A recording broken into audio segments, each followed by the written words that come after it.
And Fig is not in any of them.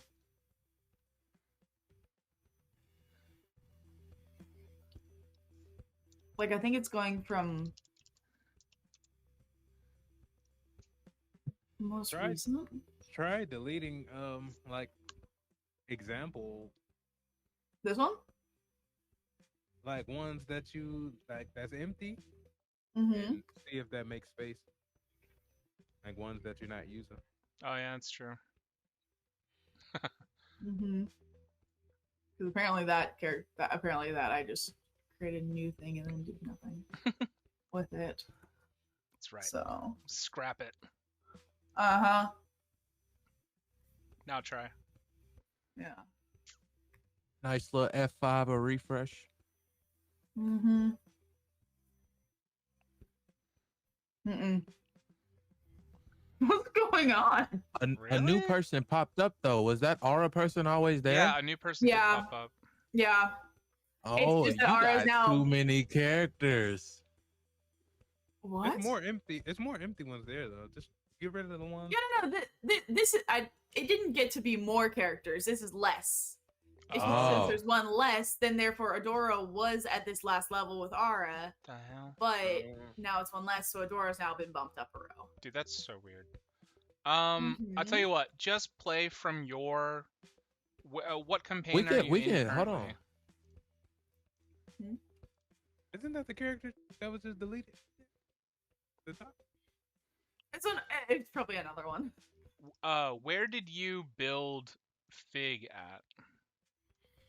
I think I had put Fig in. I think I had Oh, built Fig what's in the another privacy of the campaign. character? Of Fig. What's Fig's privacy? Oh yeah, Let me try check. that. Yeah. 'Cause I you do gotta check think that I check the had privacy.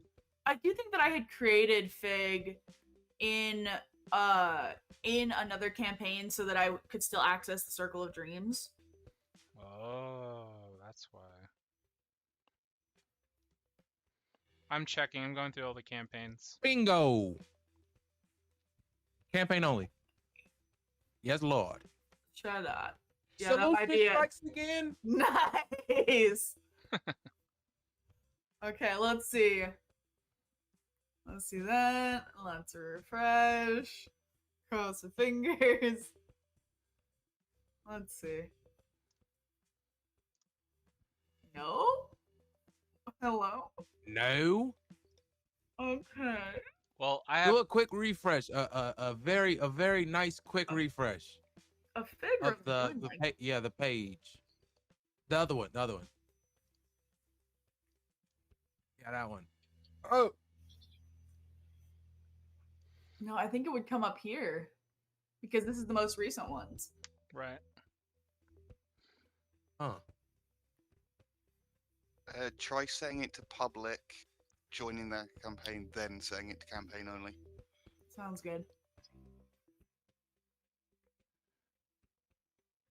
That is so weird. Yeah, right?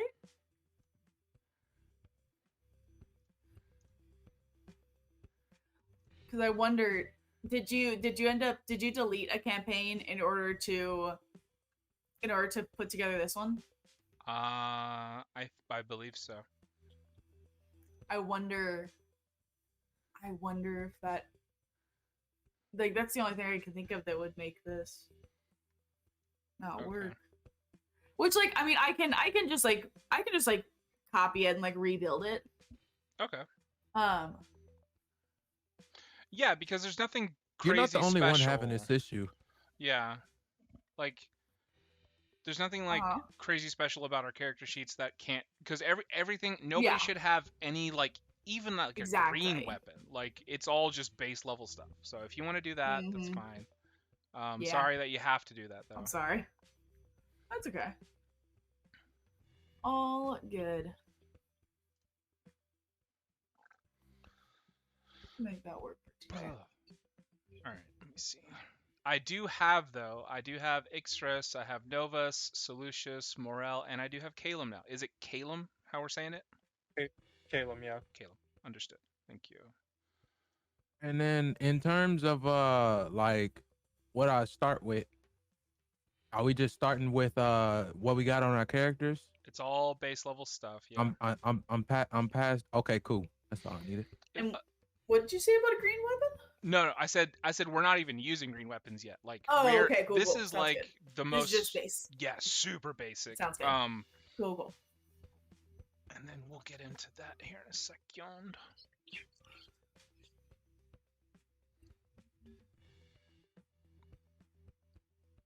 Let's see.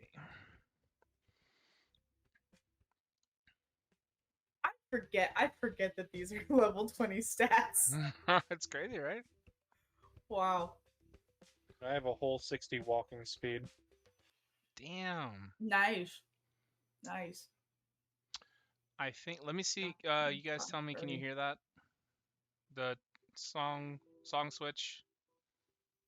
Copy that. Okay.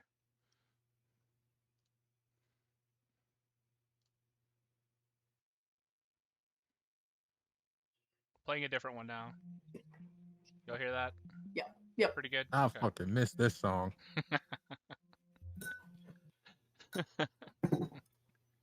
Okay. I missed this one.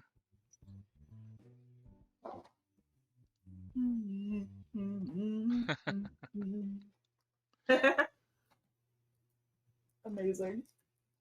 I know. Is that supposed to know? Huh? Is that, No, wait, is that supposed to yours no, is that's this one. that's the gems. Yeah, this is yours. Yeah, that one. Yep. Yeah. Yep. Mm-hmm. Nice. I haven't like been in this Roll20 for a long time, and I'm going to make a new Roll20. I don't know if you want to do that, bro. Well, I need like in my mind I have to start fresh. I need to curate things. And tomorrow But I that have. means you gotta go and get all your songs back. That's fine. I'm gonna build specific things, and you guys haven't even like interacted you with could anybody yet. duplicate those. Let me So see. you know, We haven't even started. you can duplicate it. Yeah, you haven't even started. So Oh, well, like, yeah, you all good, brother. let me see here. I was about to say I had to do that for the school days, and that was hell. Take forever. Yes. It's not They're a simple bringing search Roll20 the to song Discord. added to the thing. Whiz. Individual. Hmm? Yeah, it's not as easy. Yeah, you gotta add them all individually. You gotta remember the name, and it's not as easy. You just search the name of the song, you can add it in. Each song is in like a different section of the Roll20 music thing, and you gotta know which one's in which section. My goodness. I just chose all of them out of Incapatch just to be easy. Out of what? There's like these 4 little services that Roll20 uses for like Oh. non-copyright music, and Mhm. there's like different stuff that you can get from each section. Some of them just got random Mm. like talking and noises, and one got music, some got ambiance, Okay. and then some got all 3 of them in the mix. Makes sense. And you got to know what songs in each section, and that was hell. That was not cool. No. Cinder. I can equip spells. You guys are fully allowed to equip spells. Yes, Cool. you should. I mean, you should have like it just built out. But I mean, at the moment, we're not going to be doing anything too crazy. Did y'all figure it out? What? Figure what out? Fig in the campaign? No. M's just gonna have to. Other people had I'll the just same rebuild issue. She's gonna have to remake the character. Sorry. Oh. If I don't know if I did anything, but you know, I'm still sorry about it. No, Nah, it's not you. It's not you. Yeah. Okay, All understood. good. Well, then good. You shouldn't have messed up. Of course. Priyanka, you all good? I know you've had to be extra quiet. Is it just me, or is this the deepest a session has been in a long time? What do you mean by deepest? Quantity of people. We are. The most we ever Yeah. had was 8. We at 7 right now. Yeah, we're rolling. Yeah. We're rolling pretty deep right now. I was just about to say, Adele's definitely going to be there with what's his name? Jurassic Park guy. Why am I forgetting? Who? Jack Goldblum.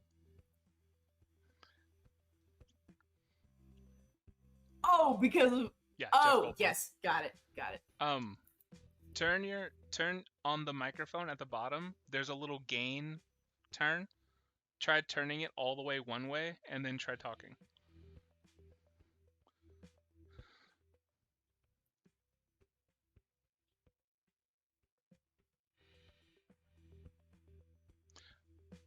Okay, so we can't hear you at all. So just turn it up just a little bit, and then try again. Now? I think that's better. There we go. Because it's gonna catch less of my voice if we are both unmuted. Oh, and then again, make sure if you guys can, please go to noise suppression and enable on this, because it's a brand new sort of link. So I don't think everything's set up the way we want. Yeah. But yeah, I think I'll need to get with you later, Josiah, about like audio stuff, because I know you have like a dope ass setup there over there. And I'd like some help. Or DP. Either one. I don't know who's better. If you want it, honestly, if you want the free version, DP can help you. If you want to spend a fuck ton of money that you don't need to, I can help you. Oh, okay. I was like, I thought you were No. meaning... No. Like a free version of like upgrading your setup. Hey, DP, he said, you know what I heard he said? You know what? $50 an hour. Just instigating consistently. Okay. Is Fig in there? In where? The God campaign. Or are you just gonna play on your...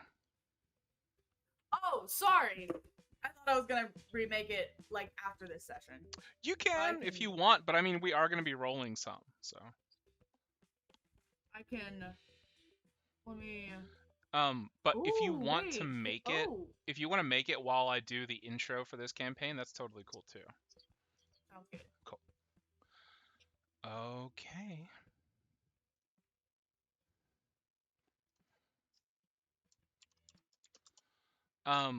All right. I think if everybody's ready, I think we're gonna get started. And the very first thing I want to do is I would like us all to roll a luck check before I intro the campaign.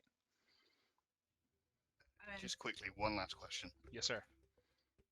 With the items, obviously you approved that I can have gun proficiency. Yes. I got my crossbow out for the basic pistol. Yes. Do you want to just grab a basic pistol that's in the weapons? Yeah, because the normal pistol was just a basic 1d10 and I believe a 6-shot as well. Grab it. I'll treat it that way either way. Yeah, grab it.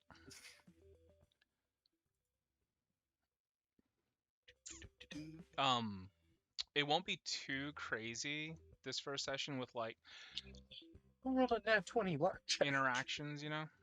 Let me see. That's crazy, Priyanka. She The first roll. the first roll. That's fantastic. The literal first roll of the campaign was a nat 20. Amazing. What a is- great Let's hope it start. goes well for all of Thanks us. for ruining our luck for the rest of the campaign, Priyanka. I very much appreciate that. Oh, I was thinking that meant we were gonna have good luck for the rest of the campaign. No, you know when you get a nat 20, you got to get 5 nat 1s before you get another one. We're cooked. We're done. We're done for. I'll roll 5 nat ones the next time.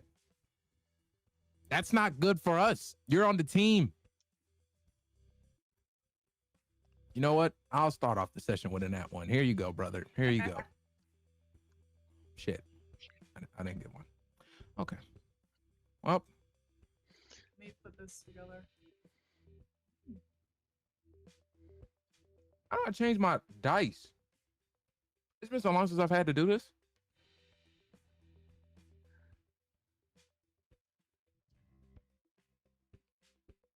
Go to collections, my dice, change your dice. Where the hell is that? Oh. Top left, collection. Oh, I'm on a different Google account. I don't have no dice. Oh no.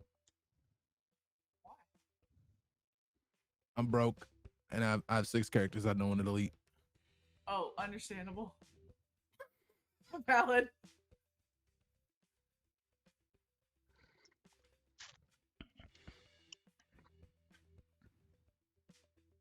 Okay. I think we're gonna start. I just wanted to run this by you guys. What was the? Do you remember that green ancient dragon that like wasn't his name Bilesworn? Yeah, Yeah. believe, like, Bill. Bios. Which one? Sound familiar to me. That, Yeah, are you talking about Biosworn is the one that Dragnar stuck his sword in. He stuck his sword a that lot. one? Bilesworn, yeah. When we was right was after fighting we was fighting Loth sister. Yeah, Loth sister. Yeah. Yeah, but Biosworn, yeah. Okay. Just wanted to ask about that. Yeah, because they were in the stands during the final fight. Well, starting off the session with Dragonborn influence. Great, Biosworn. Thanks a lot, Chris. Immediate. Yeah, we need it. We need it. Dragonborn. I need someone to be upset, and it had to Stop be the you, Josiah. Dragonborn hate. Thank you. Thank you. No. So- Thank you. Thank you. Pleasure. Cool. If everybody's thank you. If everybody's ready, if y'all wouldn't mind muting for me, we're gonna go and get this started.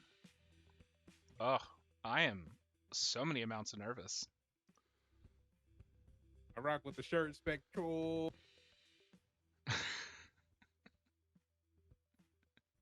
You rock with the shirt. Did he just cover himself? He just didn't want you to see the shirt. Yeah, I don't know why. There's spite, man. I don't know, man. Why you some spite? Okay. Let us all get started. To sort of prep you guys on what's about to happen, imagine a black empty void for me, if you don't mind.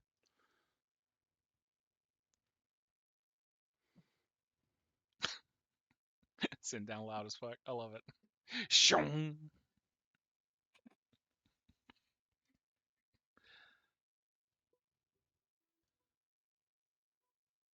We start in the void. Then fire. A mighty roar bursts from the void. You hear thunderous footsteps, gnashing teeth, and an incredible cry, almost a whimper, as another dies. You see blood splattering, covering the void. And you hear voices. It's not too late. We can still stop this. I don't think that you've been here the entire time. No, stop. The last voice you hear is metallic, echoey, almost shiny in your ears. That's enough. We're done bickering. We're going to end this. I don't think I'm strong enough. You have to be. You hear shackles, enormous shackles, on the floor, and clasp something. The something fights against the shackles, nearly breaking. Weld that side down! You see sparks in the void, a flash of scales, more blood. I don't think it's gonna hold. You better get some fucking guts, boy. Chains pulled tight, tight, tight, tight. One last roar. as a spell ignites in the air. Runes in an enormous circle. Is it gonna be over? And you hear the metallic voice. Even when it's over, no one's gonna be around to remember. And nobody needs to remember. You see the runes light up in a rainbow assortment of colors as they grip tight around a neck, fitting in, choking.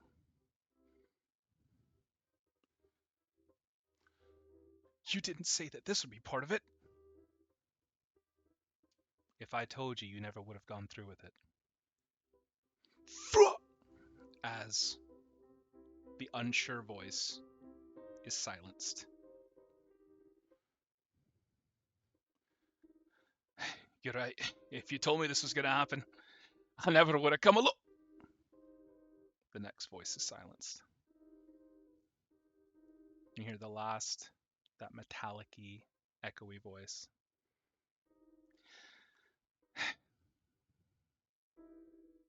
And the last one here.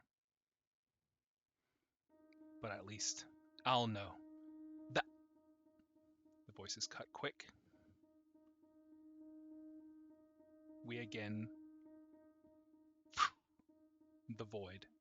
As quick as this memory appeared, it is gone. And it is forever lost.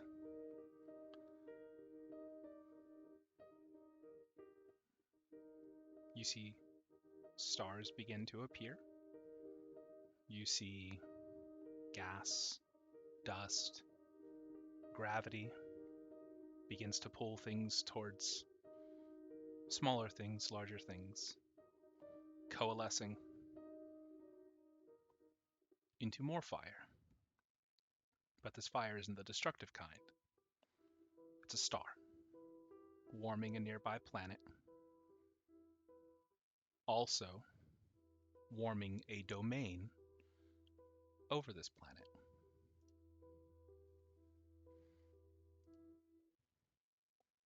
And the domain that we see is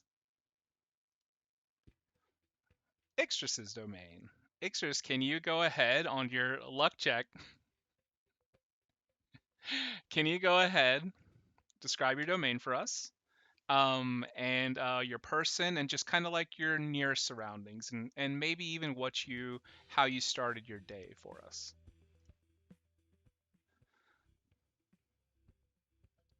Like not an hour ago, I was like, I don't want to go first, and then Christian was like, I'm gonna make you guys roll for it.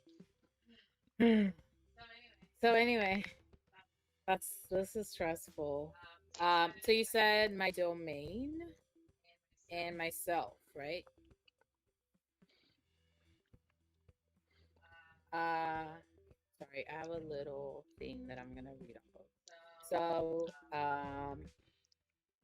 my character, Ixtris, she is the goddess of spring, hunt, so like hunting and gathering, and farmers. And also, just to add something that I actually know about scientists, more specifically bioengineers, she has existed since the beginning of time, and she is timeless and ageless. As soon as the world started forming, she came into being and helped sort of build the world. And her family helped her along with it. So her family is her parents and her siblings that are other seasons. So there's Varsha, which is the monsoon season. There's Una, who's the season or the summer season. And then there's Hiva, who's the god of winter, and she is kind of like a Disney princess in terms of having pets, because she just likes her animals, she likes all the animals around her, and she'll be like friendly to all of them. But she has two pets specifically. One of them is a fat little bee that she named Madhu, and there's a cow, which is a little Highland cow. It's a full adult, but it doesn't grow more than, or it's never grown past 3 feet, which follows her everywhere. And her name is Mew, like the Greek letter Mew. Uh, and when the humanoids emerge, wait, am I supposed to talk about that or no? Not yet.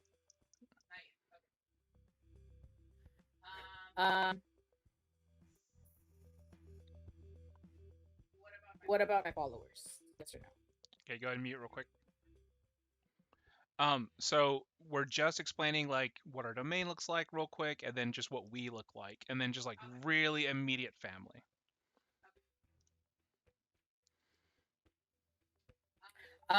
So I guess I will just show like a little picture that I have of her to just like explain her vibe, I guess. Then I don't know.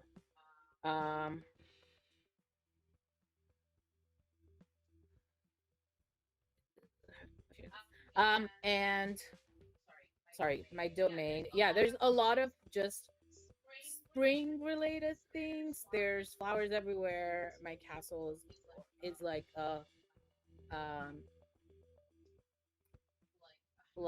house that is covered in plants, not just flowers, but like any and all kinds of plants. But let me real quick just share. Okay.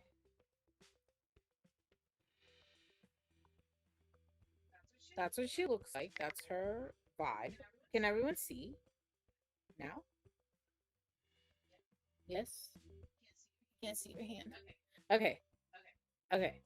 But yeah, that's her little bee familiar, and that's her. And I do probably have, or I might have for later on, more pictures of her outfits. Right? It's so cute. The butt sticking out. Oh, that's like one of my favorite like pictures ever. So I had to make sure she was on there. Yeah, sorry, but like my domain's always like green, very like spring related. And then I had a picture from my house too, but I forgot to add it. I'll just put it in like the start playing later. But yeah, that's me. Thank you, Ixris. You're going on about a totally normal day. Um, as you are sort of like with your little bee follower, walking around and kind of checking on things on your own sort of planet area here. Um, you feel compressed. You feel something sitting sort of on your domain. Uh, and as you look up, uh, you actually see another domain sort of ebbing into your own and about to break through. But before we get to that, let's go ahead and move on to Calum. Calum, go ahead and introduce yourself, kind of in the similar way. Very, keep it short. We're looking for like maybe 5 minutes on these, so go for it.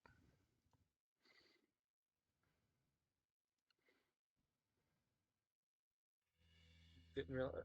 Okay, so Kalem is like the god of like space, like creation, and like freedom. So very spacey, like outer space look. I've got a picture. Turn this on.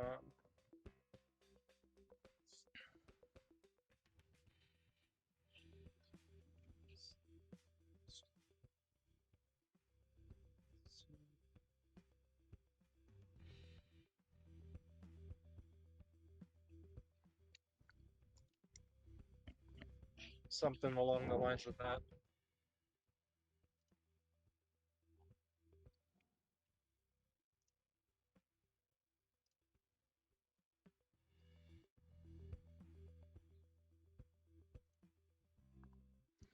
Uh, you guys also don't forget to check out our Discord.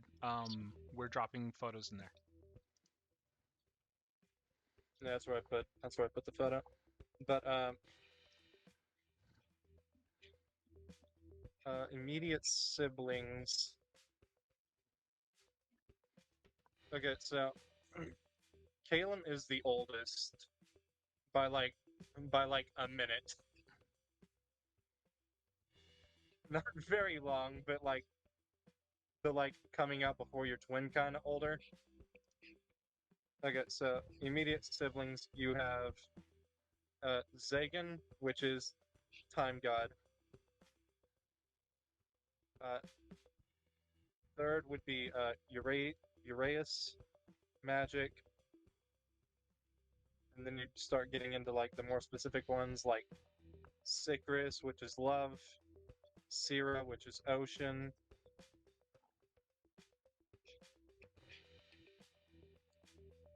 Domain-wise, it'd be always like changing, just subject to like change constantly. So like one day it might be like forest, the next day it might be like just like safari. Always changing, always moving. Is it sort of like a mood thing, or is it just a total random thing? Uh, it'd be more of like a mood. Like if it's mad, it's like if Kalen's mad, it's gonna be like raining constantly, thunderstorms. But like happy, it's just gonna be like a nice like forest. So always changing, always moving, constantly, whatever. And then the same thing is happening with you as well, Caleb, to where you feel squished on your domain. You feel like the far extreme left and the extreme right is getting squished in, and then you get pushed from the front, and you feel like kind of like the barometric pressure, like when a thunderstorm rolls in, like you feel that change, but you feel smaller, tighter. Is that all that you had for us, or you have a little bit more? I think that's it, really. Unless you want to go into like specifics, because I don't think all the domains would have started yet. Right. Nobody's met each other. We're all still in our own universe, honestly. Nobody actually knows of each other currently. Humans aren't even here yet. No, So nobody's here. It's the very, very beginning. And relatively to like all of you, to you as well, like it's the very beginning.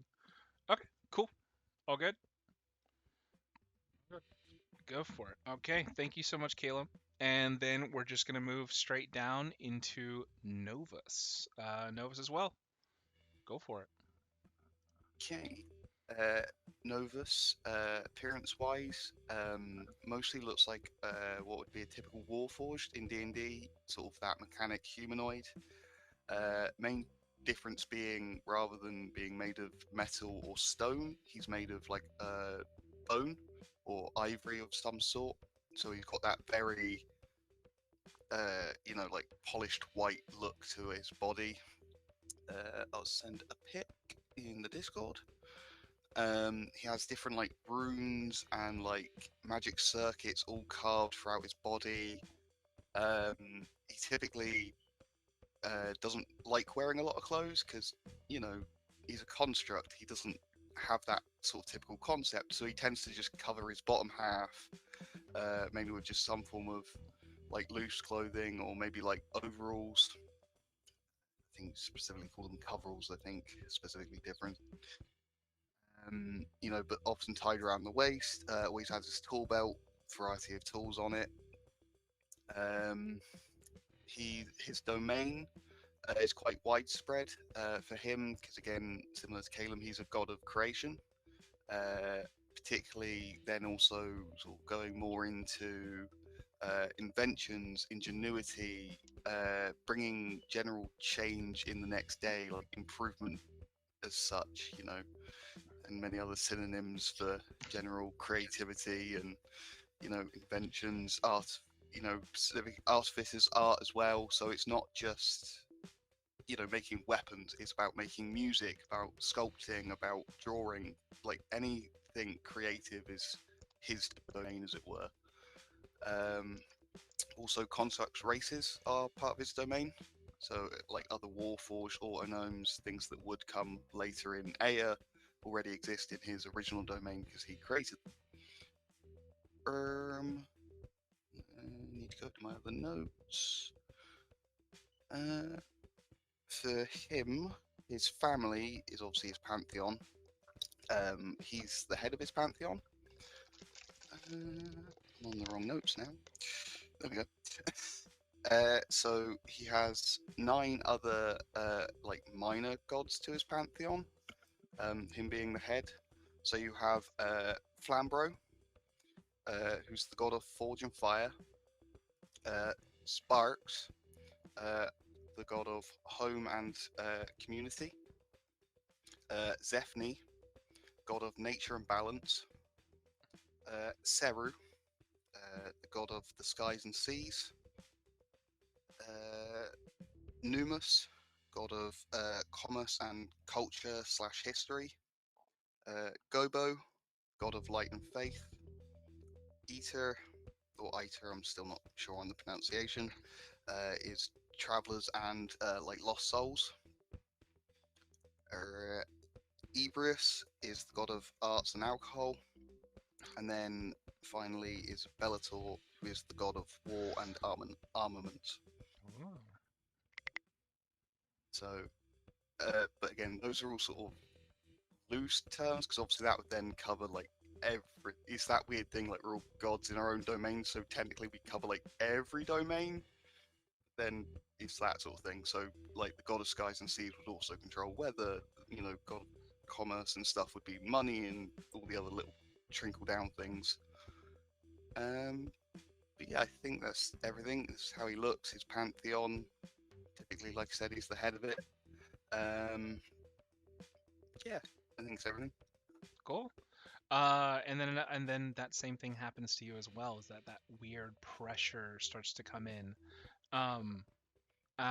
It's a little bit different for you because you have like very accurate readings regarding your domain. Everything's in its place where it should be.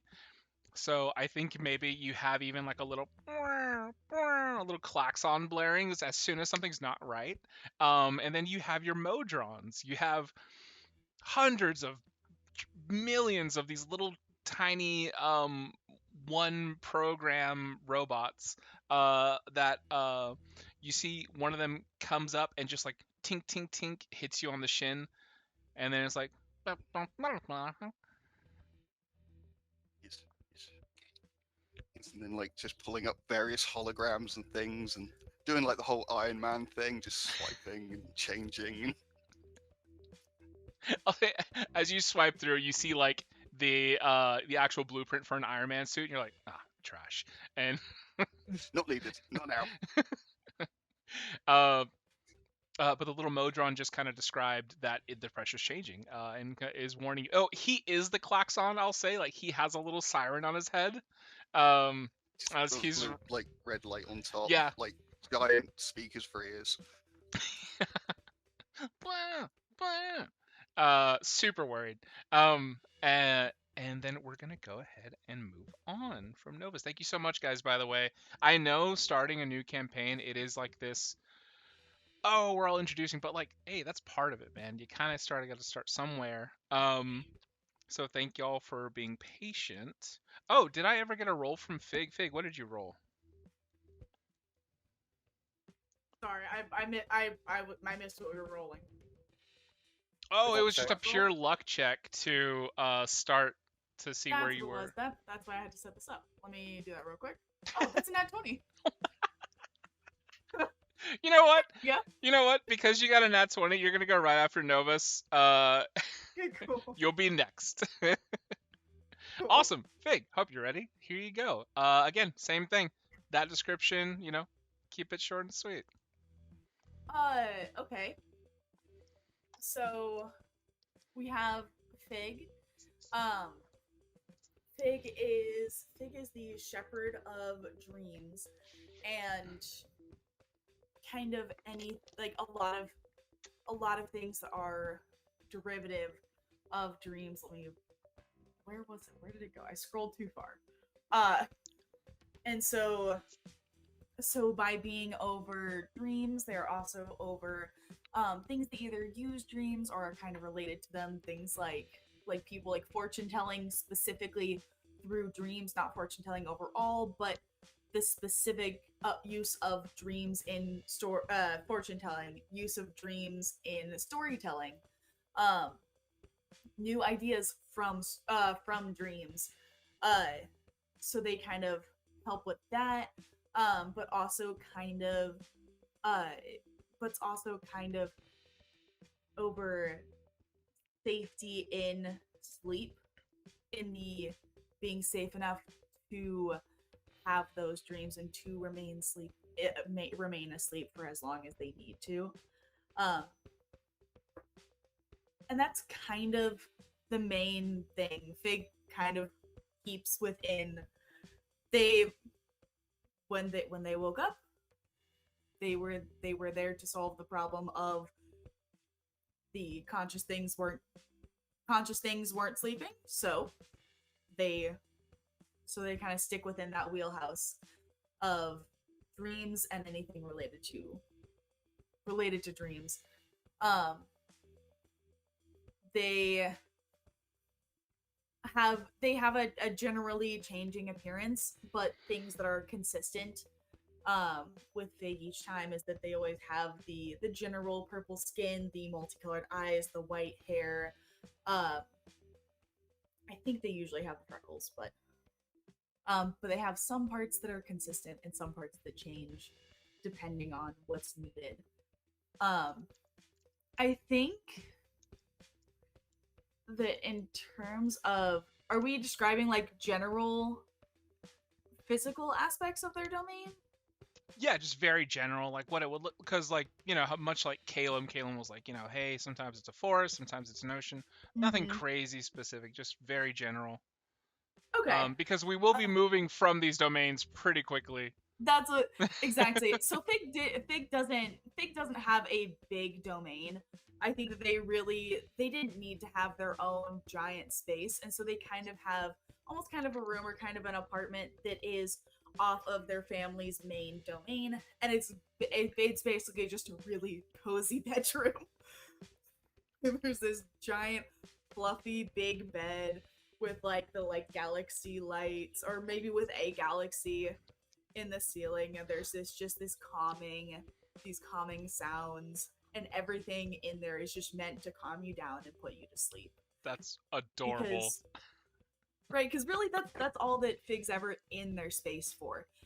The rest of the time they are out with everybody else, and they're kind of flitting between the spaces of all of the gods in their family's bigger domain, helping everybody to rest. Would Fig have a dream journal? See, okay, I think the Fig has a dream journal, but it's not your standard dream journal. Fig's dream journal is more of a log. In the it more of like a log in like almost like a doctor's book of the log is less of their dreams and more of everybody else's dreams. Of this is what this person dreamed, this is what has happened, this is therefore what they need in their dream, so let's go ahead and enact that. and then based off of that, this is what happened, and kind of keeping a log of how the dreams have gone, how that's affected everything. Interesting. Okay. Sorry, I'm just mining for stuff I can use to make you guys cry later. Of course. Okay. Wonderful. Does Fig have any sort of companions, or just really is it just the cozy bedroom?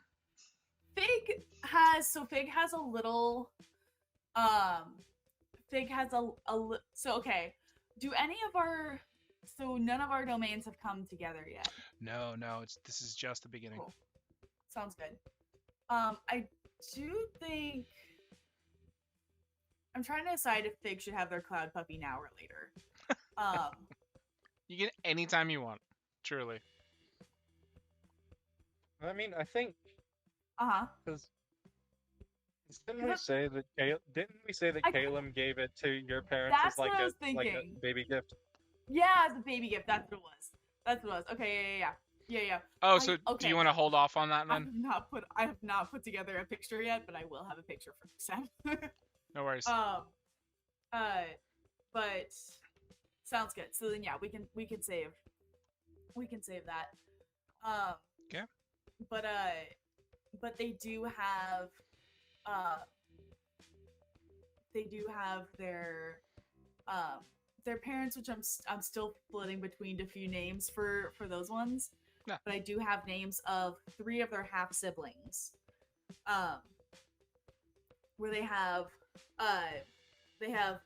Pomo, the god of productivity, Malson, the god of nightmares, and Kenning, the goddess of theory.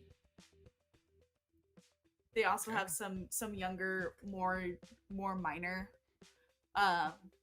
god siblings, but they don't see them quite as much. They don't interact with them quite as much. Just they're for lack of a better term, Pomo, Malson, and Kenning are the ones that are slightly younger, so they're kind of still on a peer level with Fig, and the other ones are much younger. And so in the way that you interact with your younger siblings, but like when you have a sibling that's that much younger, you don't like what do you talk about? I guess hang out with them as much. Yeah. Exactly. It's like you're just now learning to walk. Come on now. What do I say? Exactly. Exactly. Okay. Right? Like the god of games is still playing tic-tac-toe. Kind of thing. That's really good. Still playing tic-tac-toe. They're gonna need a little bit. Insane. So they butt heads with Pomo pretty frequently. And Malson with the nightmares, they're not on good terms. but they're buds with Kenning. Understood. Okay. All right. We're going to say, and again, that weird sense of pressure, almost like a headache at a weird time of day where you never get headaches. Just a weird. What is that? And as enough water today. Definitely some man from somewhere was like, "Hey, did you drink water?" Right. A dream of you not drinking enough water pops up. Right. You see a crack on your wall, Fig. Mm-hmm. Are you gonna go up and touch it? This has never happened before. If the crack is here, then I think that Fig's hand is going to be like here because they're trying to look into the crack. So you put it next to it? Exactly. Hand is next to the crack to support them as they're trying to look closer. Fig, as you go in to look closer at the crack, right almost hitting your eye, there is a vine that grows in and around your wall, as if it was pushed from another side. Not that it's trying to get through, it was pushed through. And I think Ixtris, you definitely feel that your domain has pushed through into somebody else's domain. Cool. So we're gonna continue. Thank you so much. And I have now that now that Fig has rolled their nat 20, I now have Solucious. Solucious, same thing if you could. Little intro domain. Go for it. You said we're in our own universes right now? Our own universes, our own domain, so nobody else is around. Just like this is real simple, basic stuff. So basically, story of Solucious is I don't know when the time is, but it's one of the very first core things that would need to be figured out when it comes to existence itself, which would be the issues and the solutions to those issues. And with that being a problem itself, the twin gods were born, Solucious and Problematicus. Wait, I didn't realize they were gonna be twins. I told you they're twins. I totally forgot. I'm so sorry. Yeah. God damn, That's this the changes a intro. lot of stuff. I could send the I can retcon it, or maybe I could send a picture. I'm not. in, I'm not. No. You have the picture sent to me. I was just like, it makes a lot of sense. I love it.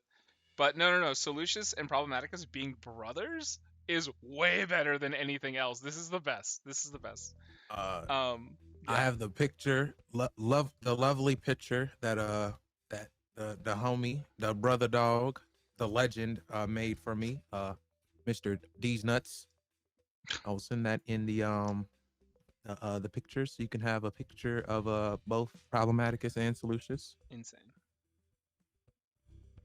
There you go. Now you guys know what he looks like, so I can kind of get that out of the way. His domain. So basically, imagine a very immense highway with like a very large variety of different buildings lining it, and all of these buildings have a specific usefulness and a purpose that are all connected to the different departments of maintaining what Solucious is here for. Like each building right now, if we're like all the way in the beginning, they're empty right now, but they're all different companies that these buildings are like tied to, that are like facilitating and developing solutions and helping the creation of solutions for problems that inhabit all where problems live. Love that. Every other day. And then there's just a very nice, like a very nice just bed in the middle of the highway, just in the street. No, I'm just playing. What's up? I was gonna say every other day there are small fires in those companies, and you know it's your brother.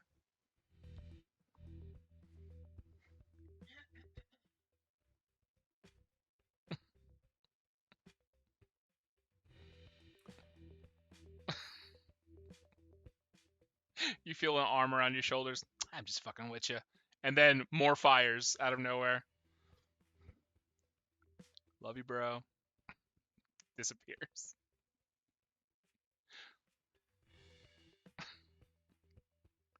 Now you have a lot more problems to attend to. Solucious. How does Solucious deal with all the fires?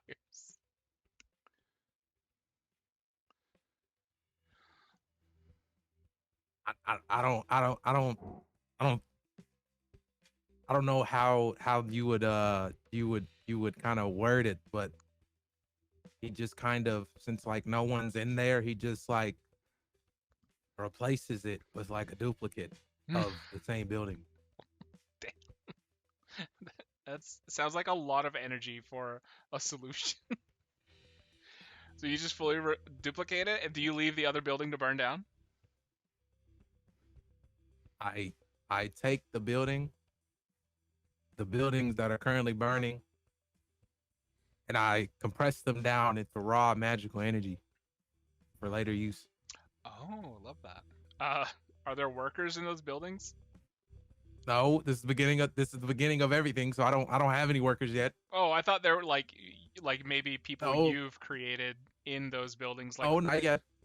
okay, understood. Not yet. No. We're If this happened right now, you know, fire company, fire department, head team leader, Solucious, big water hose, oh, pfft, or frost something. Help. insane. I love that. So yeah, city streets. And where does Solucious ever get to sleep or ever get to rest a little bit?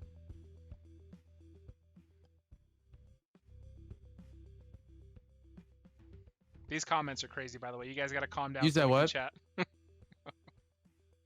Chill on the comments so we can chat.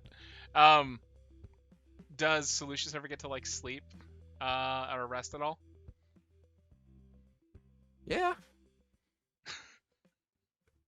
But in the beginning he didn't, and that's kind of where, he got his name. He there's problems, he solves them. He's having to solve all these problems by himself. So why not expand Solucious and, make it a never ending, kind of process, not just, when Solucious is awake or, maybe not doing things, problems need to be solved for as long as time is. So, that's one of the first things that he did, making the solutions of problems being a thing, like being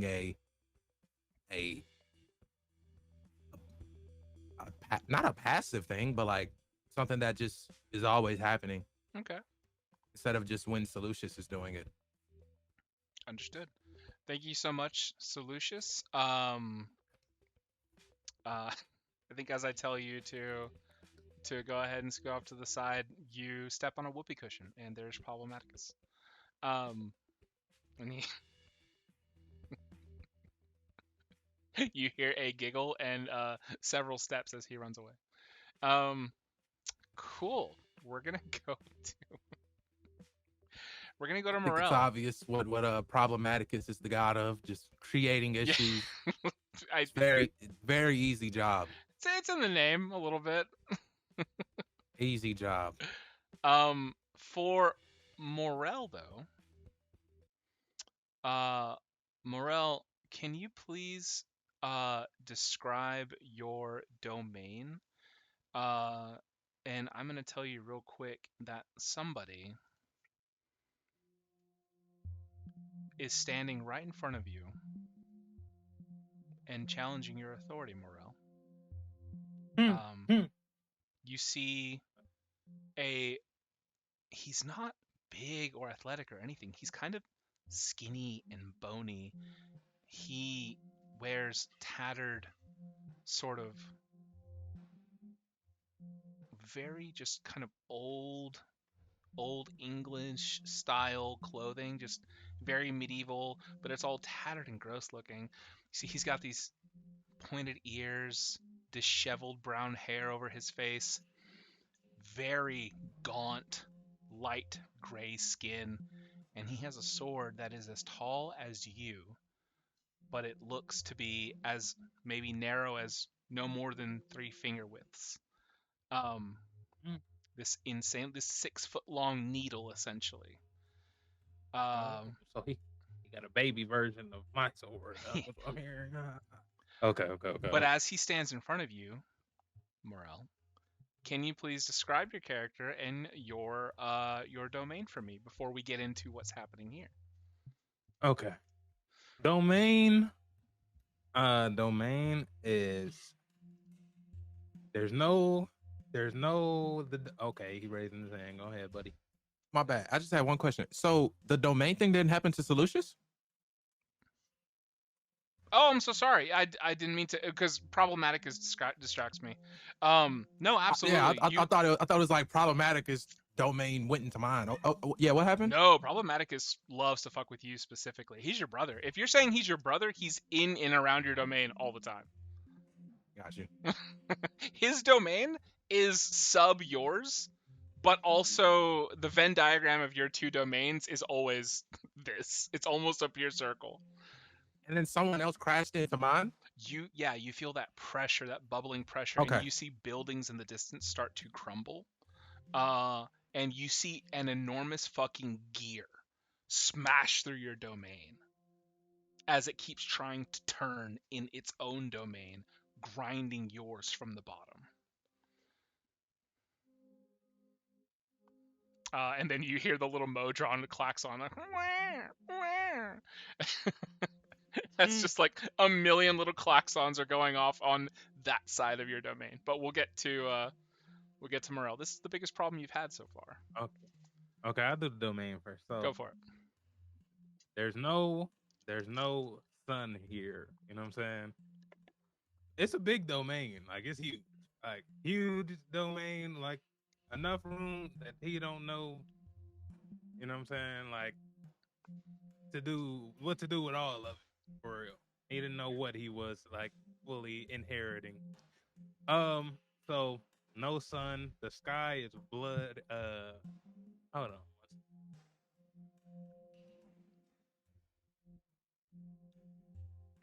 Okay. So the sky is like blood red, black clouds, red lightning hitting. You know, it's real crazy. Black sand, and it just looks wild here. There's always lightning cracking off in the distance somewhere. There's I don't know if y'all know about the River Styx, but supposedly the River Styx goes through here, but it also part of that also runs through like a level of hell. So yeah. Oh shit.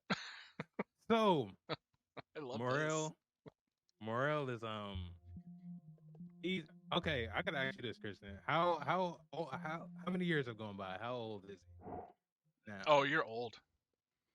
I mean, okay, but you're not like aging like a normal person would anymore. You're fully just like, yeah. He's just much more mature. So you would say like hundreds of years now. I'll tell you this: or what? You're old enough to have gotten the attention of a local trickster god in your area of the universe, who has always had beef with Bane. You know, your teacher, your coach.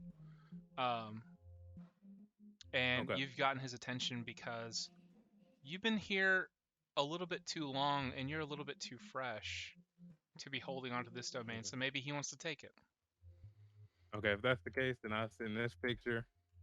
You know what I'm saying? Well, I had already sent it, but I don't want y'all to have to scroll up and everything like that.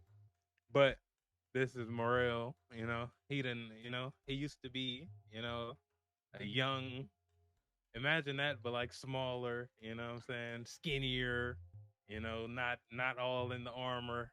Just he was a kid. Who had very very big aspirations. That wasn't quite looked fondly upon by his family and everything like that. But I guess we'll get to that another time.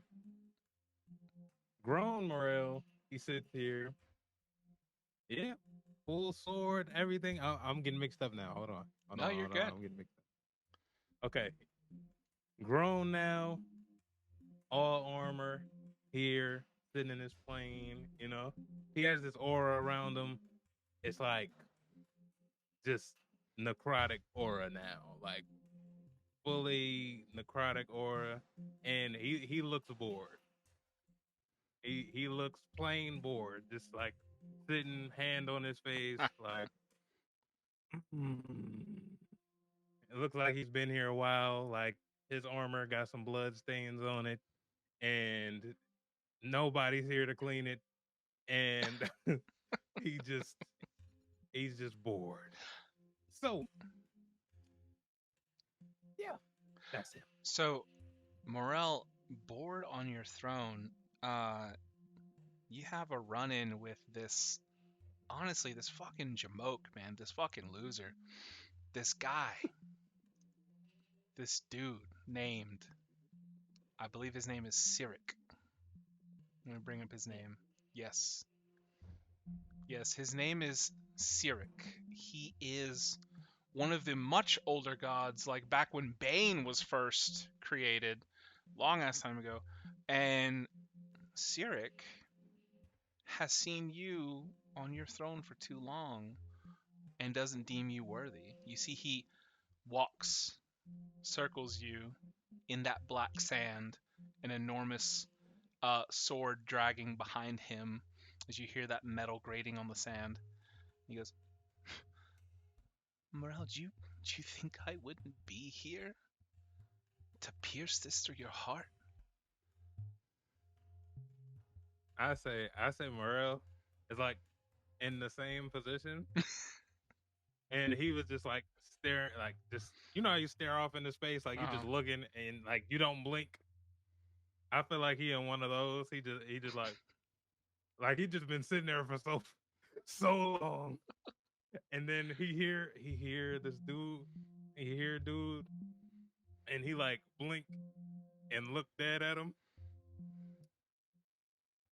And he sits up like,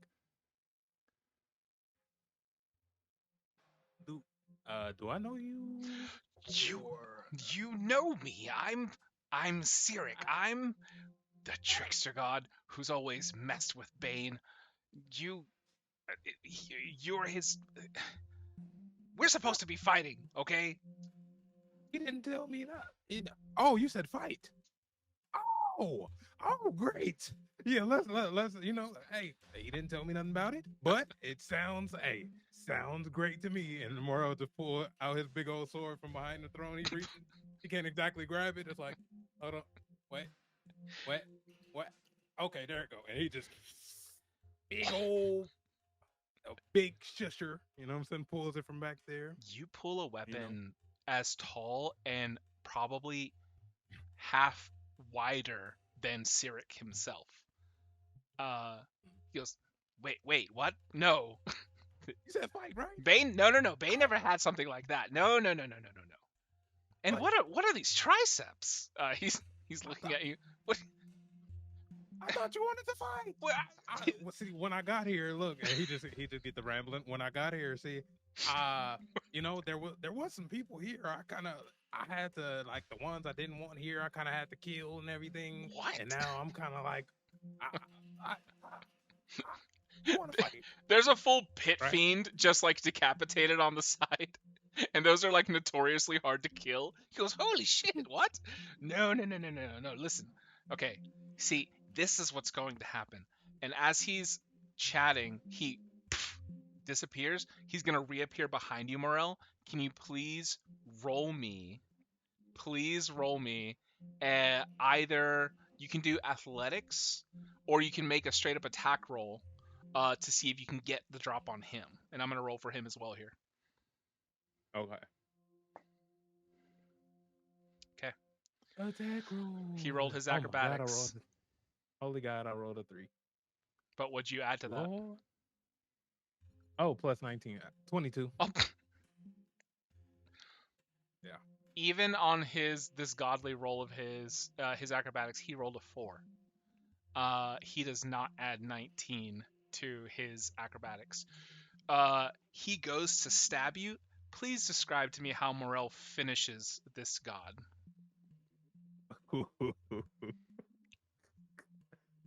I want to say he's so confident. I've got you now. Just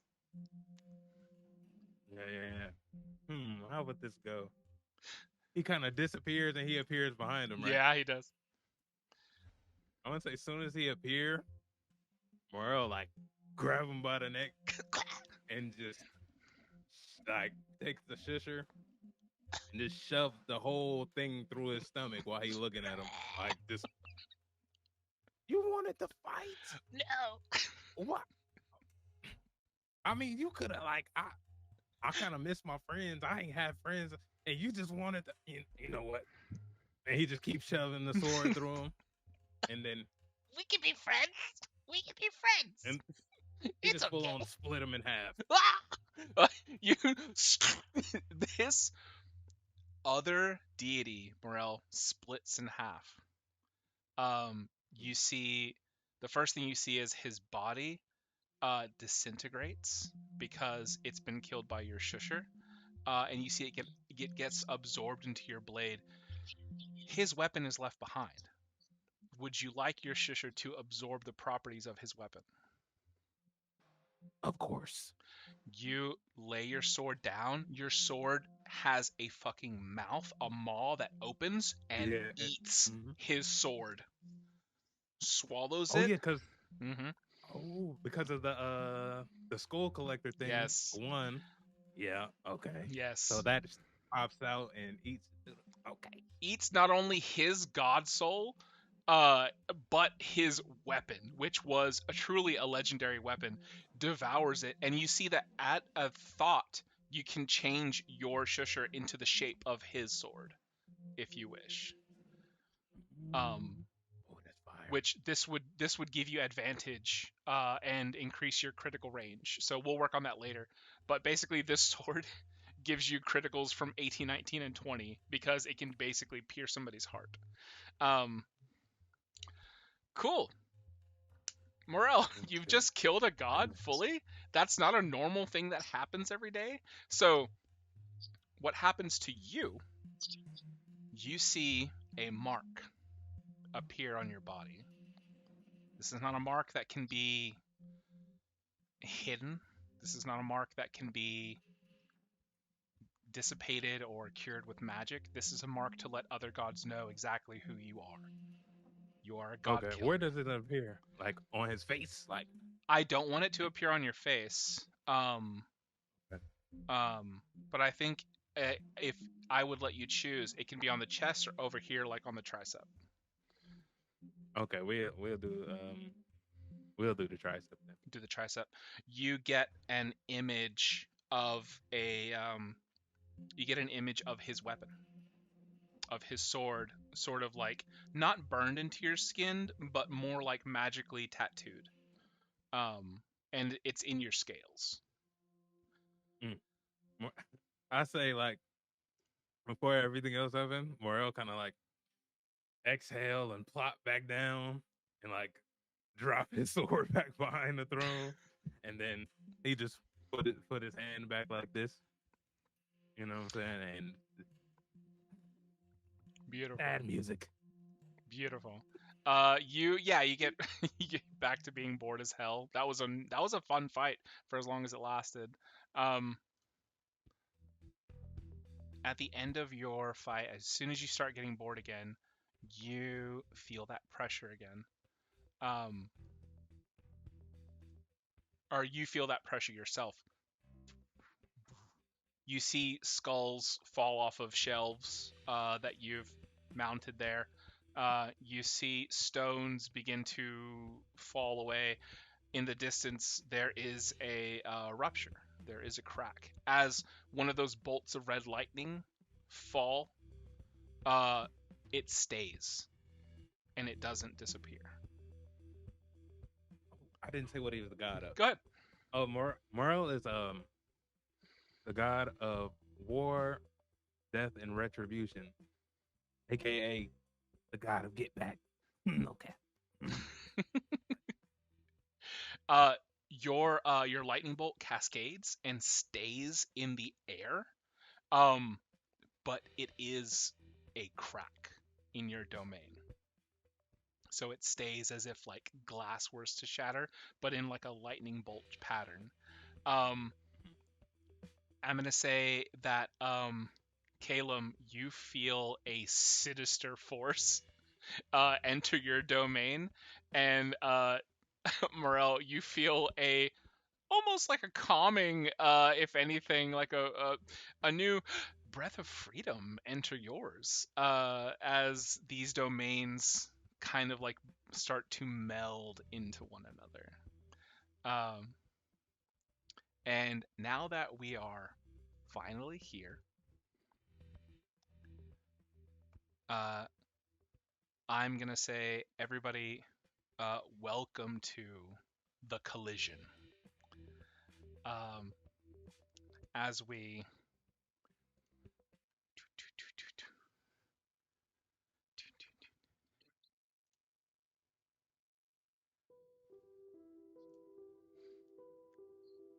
this is the beginning of it all. This is where Aya begins and your respective worlds end. You don't know it yet, but Aya will be real. You will be bickering with other gods. You will be going to parties. You will be meeting new people with vastly different opinions than your own and motivations than your own. Different looks, different feelings, different abilities, domains you've never heard of, probably. We start with Ixris. Your domain begins to bend on itself. Your brothers come out of nowhere. Ixris, Ixris! You see that they have fairy wings. Your dad made it with a sort of a fairy deity for 3 of these births, and those became your half brothers. Ixris, as they all run from their different their different what's it called, seasons. Ixris, you always know what to do. What's going on? You see your summer fairy, he's in like board shorts and he's got like a little floaty around him. He's got pool noodles. You see the winter fairy, he's fully got on a cable knit sweater. He's got like, I don't know, Doc Martens or some sort of comfy loafer shoe. Long pants on. He has a crown of ice. And you see he's double fisting hot chocolate always. He Ixris, please. What's happening? And you see the autumn fairy, who has a crown of butterflies, beautiful orange monarch, and has a windbreaker. Comes up as well. He's like, I was just crunching through the leaves, and I don't know what happened. The next thing I know, my domain is. And you look back and you see all 3 of their domains have collided with yours and become part of yours. But you feel as though you are still the leader of yours. They're all whining and blathering about amongst each other, spilling hot chocolate, hot cocoa on each other, and that's when you get this light shining through your domain to where little light up stars, like little hologram of moons and stars, pop through. Fig sort of has like one of those little hologram ceiling star things to help you go to sleep. And that's what kind of shoots through from Fig's domain.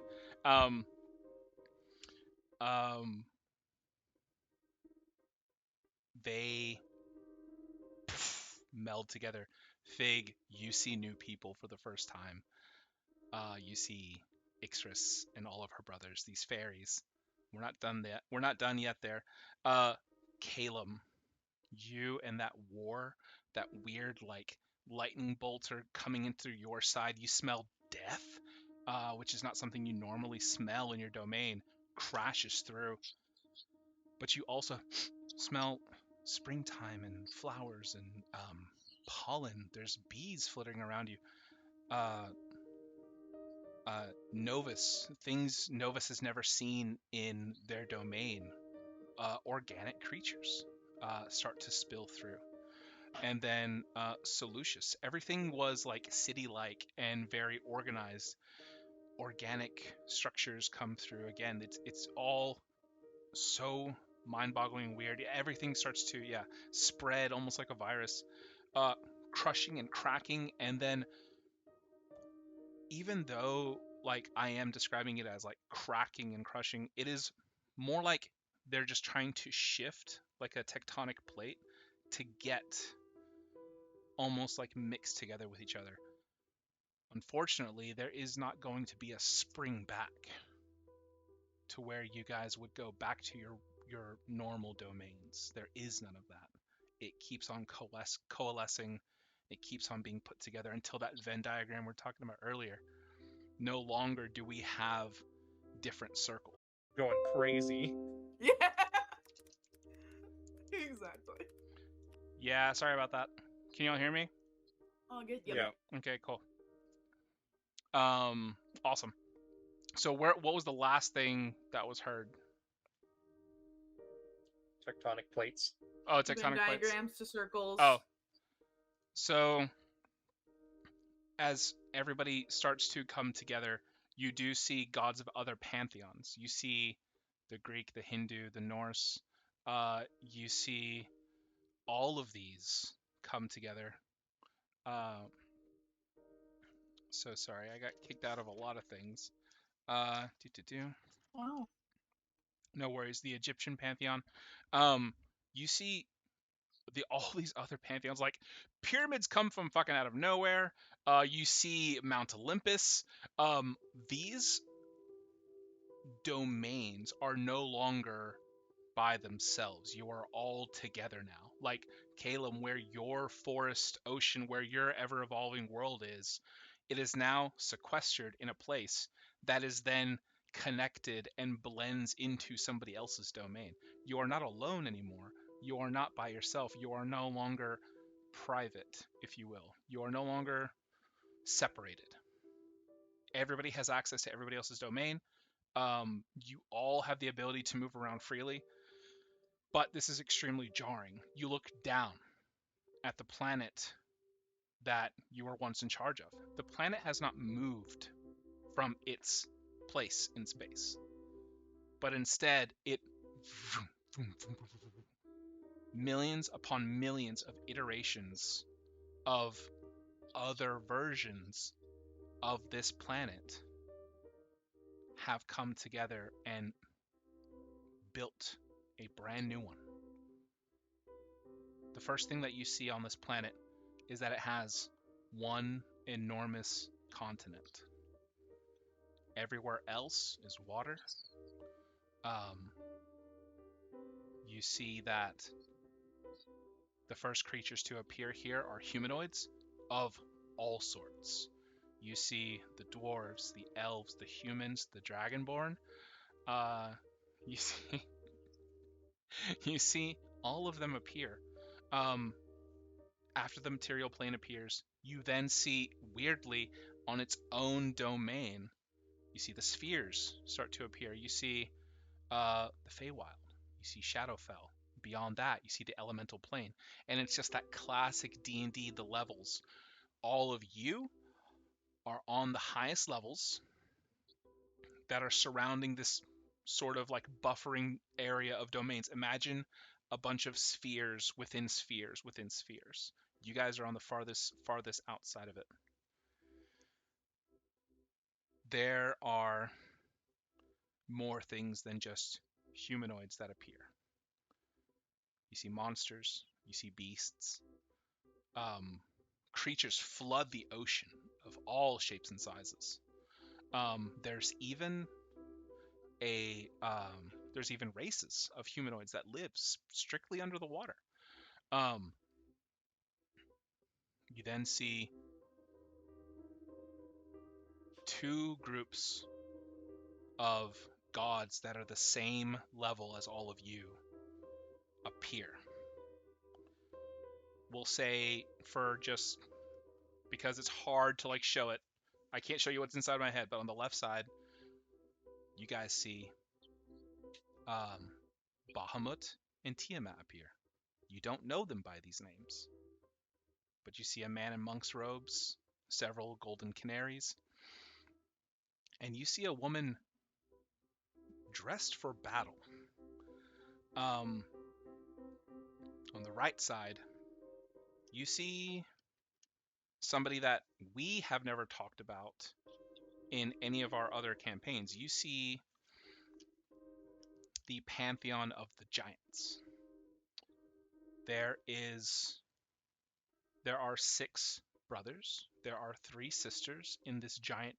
They are gods, by the way. They are full gods. They aren't just giants in name. They are giants in what they are meant to resemble, and like the language and everything, like Ettins and ogres and all the trolls and everything. But these are the gods of the giants. And the brothers that you see are Strongmouse, Memnor, Surtur, and Thrin, which are twins, but they are duality, this like polar opposite twins, to where one is fire, one is frost. And then you see Scorius and Grolantor. The 3 sisters, you see Hyatea, you see Ilanus, and you see Diancastra. Clearly the most beautiful one and the youngest is Diancastra. She is blue-skinned, long locks of golden hair that is curled nice and tight. She has a tiara with a little diadem in the middle. You see them sort of almost immediately knowing that they are enemies.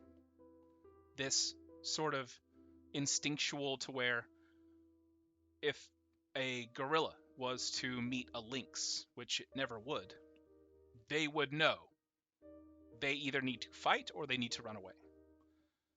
Similarly, in this situation, Bahamut and Tiamat look at these giant gods and goddesses, and even Bahamut, in his sort of calm ways, even he is gripping tightly, and his canaries are poised to attack. You see the giants take stances, and almost like a reflection of these feelings, you all look down at the world, and you see erupting from volcanoes, storms, the ocean, the earth itself, you see dragons. You see enormous ancient dragons rise. There are 5 of them. They are the biggest dragons you've ever seen. Some of you have never seen dragons before. I think Fig probably will be the most, well, in dreams, if people had ever dreamt of it. Maybe Morel's killed one. So you may know of them, but these are truly ancient destructive creatures. You look down and you see that there are red, black, white, blue, and green. The names of these dragons are Sindara, Pitch, Shiro, Viz, and Bilesworn. You see these enormous dragons take flight. The beat of their wings are enough to cause tumultuous hurricanes that start to affect the humanoids. You see humanoids dying because of these extreme winds. And then their polar opposite, their enemy, as it were, for whatever reason, these giants, just their feelings being expressed here in this moment, the reflection of it on Aya. You kind of feel like the name is now Aya. You see 6 enormous giants, as large as the dragons, erupt from the earth itself or fall from clouds as well, as there is a storm giant, a cloud giant, fire frost, a stone giant, and a hill giant. These beings are enormous, well over 120 feet tall. They are very broad. The cloud giant moves like a tornado, killing tens of thousands in its path to get to these dragons. As you see, dragons are battling with the giants. You see a pantheon that has just barely made it. You don't know the name of this pantheon. You weren't introduced yet. But you see a village trampled by the hill giant as 3 steps that it's taken completely destroys the town and everybody in it. You see the pantheon that was relying on these souls. You see that as they reach out to cry for help, you can't hear anything. You see they fall straight through this domain you are all sharing into the astral plane. You see their celestial heart stops beating. The blood in their veins stops flowing. Their bodies go translucent. And you see that their blood, the ichor, turns into celestial ore. And they are fully dead and forgotten as gods. If you were ever introduced to them, you would no longer know their names. And here's the thing. If this giant dragon war is to continue, you would all run out of followers, except for Bahamut, Tiamat, and the giant gods. They would still have their followers, their titans on this earth. But you all would lose your humanoid followers. And you would die, you would suffer the same fate as this long-lost pantheon. You all have a choice. Are you going to step in and stop this battle? Or are you going to be passive and allow it to happen? And I will remind you, if you allow it to happen, you may need to roll a new character next session.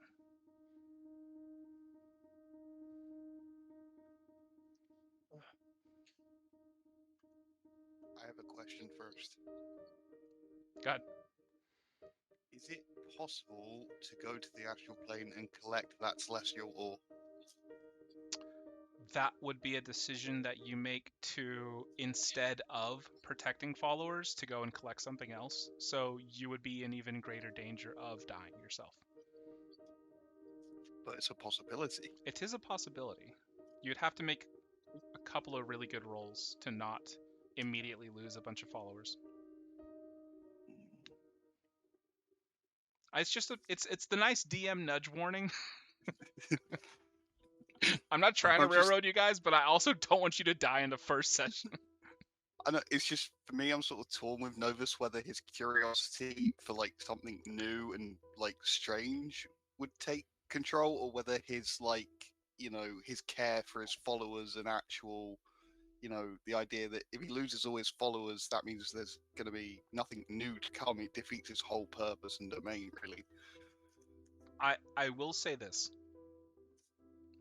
Give me a Tinker Tool check. Do you have that? Should do. It should just be intelligence plus proficiency.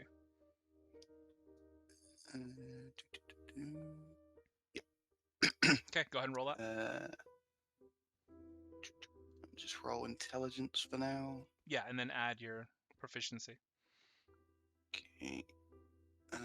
So that's gonna be a total of 23. Cool.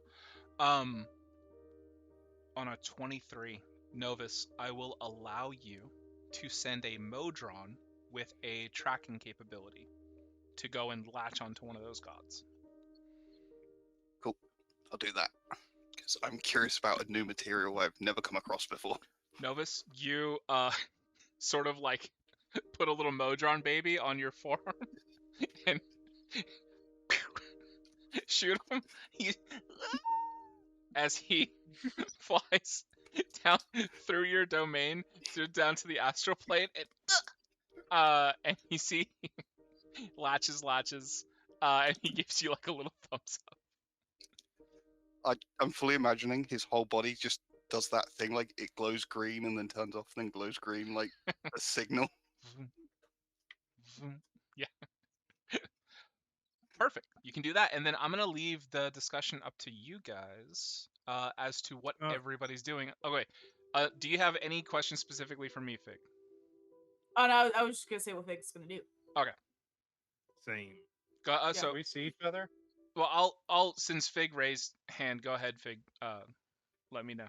I think that Fig would basically be like following the actions of the battle and like to the best of their abilities, trying to follow kind of the trajectory and just working overtime. Just every time, like anybody that's in the path of the battle for how much time, the weeks, the months before their village is in harm's way, they're just getting whatever is the equivalent of like danger, leave. I love that, and I think I'm gonna do this. I'm gonna go down the line and ask everybody specifically what they do. So, Novus, you have opted to not go and immediately help. You chose to shoot a baby Modron. Fig, you are sending warning dreams. To everybody from the leader of the town to somebody's 3-year-old kid that says, "Mommy, there was a big person with a club in my dream last night, and they were walking towards me. What's going on?" I love this. I think honestly, you tell me what the role is. That's how awesome I love this idea. What's the role? I had not gotten that far. You can use your highest stat if you wish. It can be any ability score you want to choose.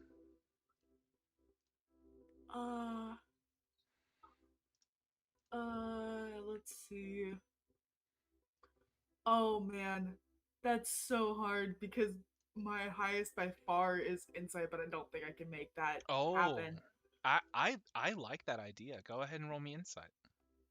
Okay, sure. So 10 plus 16 to 26. Insane. This is how we use insight for your role. You think of the best dream to send to them. There we go. And as you do that, you say, "Mommy, why is there a guy with a club in my dreams?" Mm-hmm. Like, I don't know. I dreamt of a truly a storm, falling upon our village. Exactly.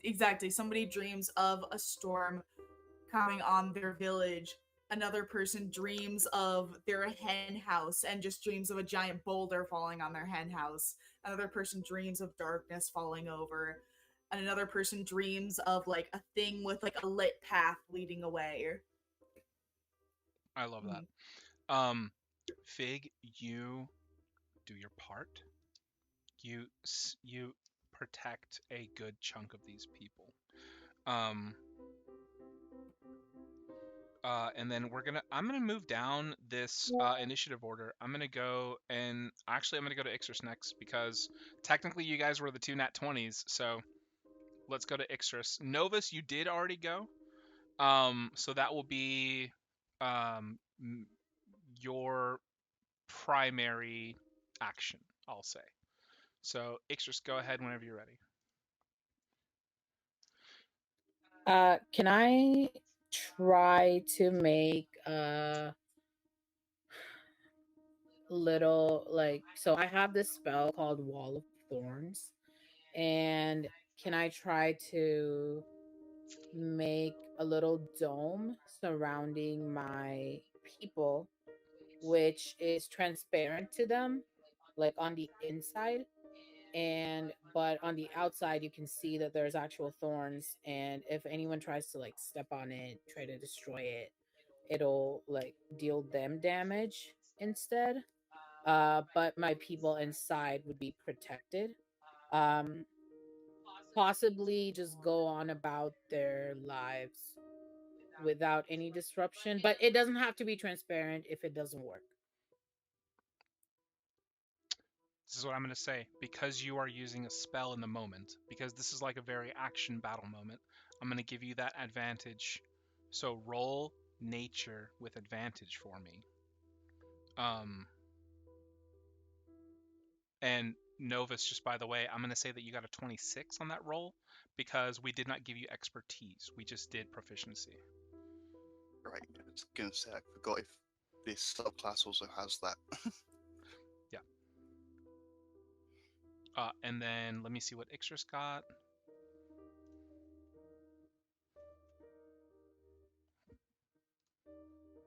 Okay, on a 22, Ixris. I mean, and here's the thing: we're rolling all of this. I guess you could say the context of your rolls and your ability checks are in the context of how well a god just did. So the effects that you have on this planet, because you are trying to protect somebody, you are bypassing. Actually, you guys haven't made any laws yet. You're doing whatever the fuck you want on this planet. The only thing is that you know inherently as gods, you can never physically go down in your god form, or you would truly destroy everything. You can't exist in that plane. But I'm gonna say, Ixris, you go down, cast this wall of thorns. It's not a wall of thorns, it's a dome. It is a bulwark of thorns. It covers an entire city in thorns. The villagers find that they can safely pass in and out as they choose, as the thorns open for them.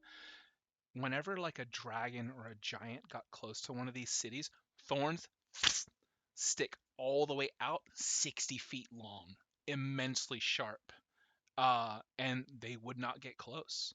And because of like the thick brambles, storms, tornadoes, anything gets buffeted backwards away from them. And it only ever would open for rain when it needed it. So beautiful, good solve there. And we're gonna move on to Caleb. Let me know what you're doing. How much time do we have? Yeah. What do you mean? Like to do these things. Like, is it like a day, like an hour? Is this over like a couple of like days? So honestly, the time is very malleable here because the way we did with Fig was like Fig was like, I'm sending them dreams over weeks and months and blah blah blah, making sure that they get fucking prepared. Ixris, that thorn dome, that bulwark, probably grew over a couple of weeks, if not maybe a few days. It's truly up to. That's a spell from a god, right? And Fig is enacting the will of a god themselves. So I'd say, Caleb, it's an action that we're doing, but I'll say you have. Let me just cut to the quick. I'll say you have anywhere from a few days to a couple of weeks to do your thing, and we're only doing one thing really. We're not doing too much. Okay. Would it be cool if, like, before Caleb does anything like specific, like calls in the siblings is like, hey, we need to figure this out. Do your thing. Protect your people. Get this done. We're not dying in this stupid war to stupid.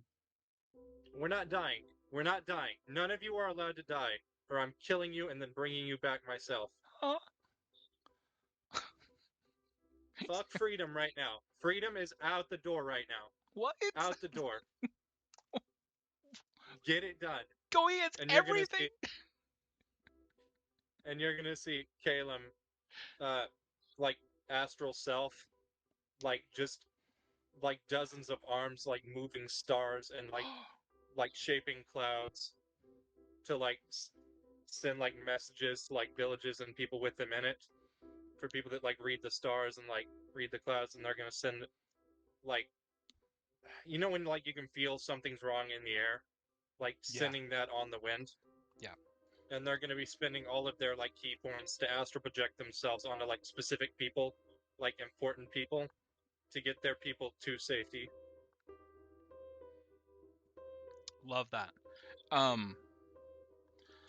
You astral project, your arms move, the rest of your pantheon moves on their own, trying to follow your orders. Like, is she like okay with people not having freedom? I don't know what's happening. Blathering amongst themselves, kind of unsure, but they're like, you know what? The head of the Pantheon is right. What they say goes. What's up, Fig? Could I say that Fig maybe sees how the constellations are changing, and maybe like incorporates that? Oh, absolutely, yeah. Okay, cool. Yeah. Let me see. Okay. Amazing. Calum, what is the role you want to make for this?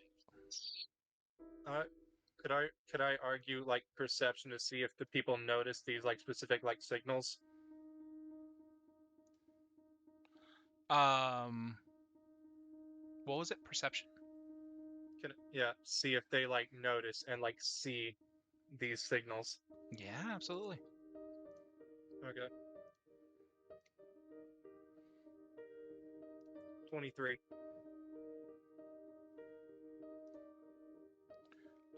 23. Amazing. Yeah, you notice like the fact that these people, like, everybody has a different language. You're using the stars, so it's like every single night you're reaching maybe different people on all sides. I don't know if you want to do that, like change the stars on both sides of the world. Oh no, I said it's only one giant continent. So so they are seeing it on a similar night, similar times. Yeah, I'll say you change it every now and then, like to make sure that they know something specific is going to happen. And it's like, whoa, the stars just told me that this flesh giant's going to roll through in a few days. We got to pick up and move, guys. Pick up and move. And sure enough, you see like doof, doof, doof, feet come out of nowhere. Let me ask this question. Are there specific humanoids that you are like rooting for, or like a specific race that you're trying to help out? Any of them that like would have like wings, like people that would use the like wind and stuff, traveling, stuff like that. You affect all of the bird races, the Aarakocra especially. Look at the sky, everyone. Oh, sorry. I've always wanted to do that voice. Guys, check out the sky! And like they just go back to pecking seed on the floor. Was it just his name was Squawk or something, wasn't it? Yeah, sure. His name is Squawker Squawkington. No, because that was the voice from What? What's the From where? Dimension 21? It's the Dimension 21. Oh yeah. It is. Yeah, it's his voice, isn't it? I've always wanted to use that voice. Yeah. So specifically, yeah, Squawk Squawkington. We'll say that's your champion, Calum. Squawk. I gotta write it down first. I'm gonna forget. It's such a complicated name. Squawk Squawkington. You notice as you bring that up, your champion is an Aarakocra. What do they look like, just by the way? What kind of bird would they take after?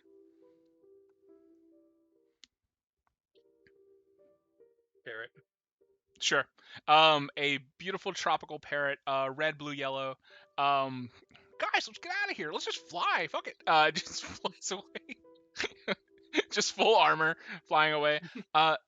You notice that in the Greek gods, there is someone who enjoys to take on sort of a bird form, and you notice this god Zeus also has a bird champion, has an Aarakocra champion. But he kind of like does it after you, like after you name that Squawk Squawkington as your champion. He's like, oh shit. You see, Zeus goes, you're my champion, bro. And like lightning goes from the sky and strikes this swan Aarakocra. And you see that struck by lightning, doesn't die though, and you see is covered in like gilded plate armor, trying to look as cool as your champion. And just somehow this bird has muscles as well. So. Oh yeah, my champion definitely has like an extra like 2 sets of wings. Oh shit. Oh fuck. You see, Zeus is like, I didn't think about that. It'd be lame if I added another pair of wings, right? Go on, big guy. I don't mind. No, it's cool. That's your thing. Zeus Great is minds, like, great minds. I know, I have a great mind. Thank you. And I knew he was gonna do that. I knew he was gonna say something. great minds. I have like the greatest mind. I'm literally like the elder of my pantheon. It's whatever. You know, light work. He like flexes his enormous traps. Light work, dude. Caleb, thank you so much. We're gonna move on to Novus. What's up? Can I just expand on mine a little bit? Sure. To come up with something a bit better. So I still want to shoot the Modron and that, but because obviously I'm now realizing we got like more time, like a couple days to a couple weeks. Basically, what Sure. I want to do is try and analyze this material and figure out if, because they come from gods, if this will work as like weaponry against the dragons or the giants, so I can turn them into weaponry of some kind or ammunition, and then send them to my followers, so they can use them to defend themselves against either the giants or the dragons, depending on how this goes. I like your idea. Here's the problem with that. Transitioning one of these gods from the astral plane to that domain that you are all currently on, which is, by the way, we're going to call it the Celestial Heights. Trying to transition it from astral plane to Celestial Heights is an enormous feat of engineering that you'd have to pull off, Novus. It would take you such a long time that, to be honest, as the DM, I would say don't, and kind of save it, because what you're doing now is you're endangering any sort of followers from still being alive. Okay. I'll say you can do the Modron, definitely. So I it be will better allow just sending like weaponry that I've already I just imbue with my own like divine energy. that would Sending those sorts of things. Yes, that would be a much easier feat than like create like Ixris casted a spell. Fig fully delved into dreams. Caleb changed the shape of the stars. So you shooting one Modron isn't too crazy, so I will allow like a bonus action here. Could I sort of okay then? Can I send like a holographic message out to like any mostly artificers, blacksmiths, anyone like that sort of type, Sure. and basically it's a contract to temporarily like rent one of my weapons to use in this situation. Because they're not all necessarily my followers, but they're my type of followers. And if their actual gods aren't helping, I might as well try. Sure. I want to kill these giants. That They remind has me to of be Titans. that has to be a persuasion check, and I'm not gonna allow it with advantage because you've already done one other thing. Yeah. I'm gonna say this is flat persuasion. Persuasion. Oh, I'm really bad at that. Love it. 14. Oh, 14 isn't bad. On a With my 14, +1. on a 14, in front of thousands of blacksmiths on Ea currently, Pangaea, which is going to be the supercontinent we're describing. You send little teeny tiny Modrons to like interrupt their day, and they just like, you go, what is this? And then they unfurl the contract, deeming like all of your things that you want them to do. It doesn't go well with most, but there are a few like old men dabbling in their shed, like some truly like evil scientist type guys. Like, renting out yeah, I could see that. Like some devious fellows, but as we've spoken about it, Novus isn't really worried about evil or good. He's worried about usefulness, efficiency. And they go, yeah, you know what? Maybe I fucking will. And they sign out. Um, It's just a long list of random and really dangerous weapons. So like a chainsaw sword, like the different guns, and just a lot of random dangerous shit. So it would really grab the attention of them. you introduce black powder into Aya, essentially, is what happens. Black powder and crystal power, which like Do powers you these want the fucking boom boom stick? yeah, it powers these chainsaw knives. I've got boom boom sticks here, boom boom sticks, and like these weird little evil men just like parading around town. Immediately, some bandits like take over another town, killing people with boom boom sticks, and then some sort of hero has to go and solve that. But Novus, Oh, they you just disappear. oh okay, That gotcha. breaks the contract. Oh, I love Because that. they're for fighting the giants or dragons. I haven't fully I decided. love that so much. Well, I definitely want the giants to die.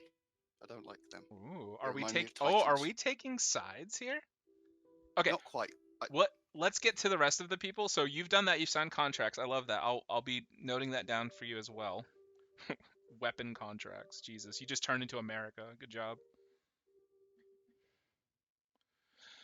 We're gonna go to Solucius. Solucius, what is the action you're taking in order to help people? Or if you want to be a little selfish here, you can take the route Novus did and kind of like split an action. Well, Solucius is Solucius, and particularly in this situation, he can't really take a side. So basically, how he is involved in the like solution, aka like the ending of this war, is you know dragons have weaknesses, giants have weaknesses, and if it's as simple as a random guy maybe just thinking of it one day, or one of the dragons figuring out something during a battle, or one of the giants figuring out something about the dragons that help them understand the weaknesses, so that there is information on both sides that could help this fight get finished quicker. So Lucius played a part in that. Okay. I think I'm gonna give you the option to choose your own ability check for this. Do you want to do anything else other than that? Mainly, one of the problems, yes, being that there's a lot of people being hurt. So you know maybe messing with the winds going a certain way that would maybe sway individuals to maybe go to a different place or take a slightly different route. Not like just direct, don't go this way, but trying to get this to a conclusion Mhm. the safest way possible, even though this is a war for innocence. Okay. I will allow this with advantage since you're not doing really not going to do much else, but you are delving all of your resources into focusing on saving people. So that's good. I would say, simply because it's one of my highest, but it makes the most sense, I would say like nature. I love that. You could even say like the nature of living beings would be part of that. All right, Priyanka, I got you now. Here's that nat one for you. 1 of 5. Here you go. Did we get a nat one? No. Oh. Ooh. A 27. Beautiful. On a 27 Solucius, I'm going to say, weirdly enough, your magic blends with Fig's, with Calem's, on sort of that grandiose inner and outer workings of the physical world, to where you are sort of manipulating people and helping them find solutions to this extremely big problem. I'll say in some of these cases, some people run to the Bulwark of Thorns towns. Some people see the direction that the Aarakocra are flying and choose to walk in that path. Solutions, you've done a great thing for the people here. And you've definitely saved yourself from losing a heaping amount of followers. So, last but not least, Morel. I got question because I got 3 different things that could happen. No worries. Okay. One, who is the good side of the war and the bad side? Morel, can you give me insight here? Just flat. Not perception. I'll do the insight. No, insight. We're trying to get into like the feelings, motivations. Boo. I got 11. And 11's good enough. The DC was 10. You see and it's been a very long time, but these 2 pantheons, the god giants, and then the gods of the dragons, Tiamat and Bahamut, have been standing toe to toe, almost like like when dogs see each other right behind a pane of glass and they're just like grr, and they're just staring fucking hard and their hair goes straight up. That's the feeling you get from these 2 groups of gods. Oh, okay. So this can really be solved up here, kind of. This, if you want to solve it up here, run that by me, please, before you make an action, because crazy shit might happen immediately in this first session. No. I'm saying, like, okay, so instead of trying to solve it down there, they could be, like, approached and be like, you know what I'm saying? Like, realistically, you know what I'm saying? I done been through some things, and I would say I'm a god of war. I like war more than the next person. You know what I'm saying? But, you know? Okay. Wait, so you're walking up to them and say, "Hey, I get it." No, like, you know, like, I'm saying you said before I do anything, let you know. Oh, okay. How I would go about I really thought you already were going up there. No. You said let you know, so I'm saying like that's probably how to go. Like, you know. Like, so you would like to moderate these 2 warring factions? Well, Morel's not really like he gonna moderate on accident. If that makes sense. I'm not gonna like on accident is crazy. Like, you know what I'm saying? Like, I like war more than the next guy, but you know, at the end of the day, it looked like we need to be able to coexist here. Killing. Like I've killed my fair share of people too. You know, and y'all don't look like y'all like each other very much, but I'm sure something because beating around the bush and like hurting these people is like instead of just taking care of this, you know, I'm more of a direct, you know what I'm saying? So if y'all have a problem, maybe y'all should like, you know, like talk it out, like here, like respectfully. Morel. Okay, so are you gonna go ahead and follow through with this? Because I more than welcome this actually. Yeah. Cool. So this is the path we're going.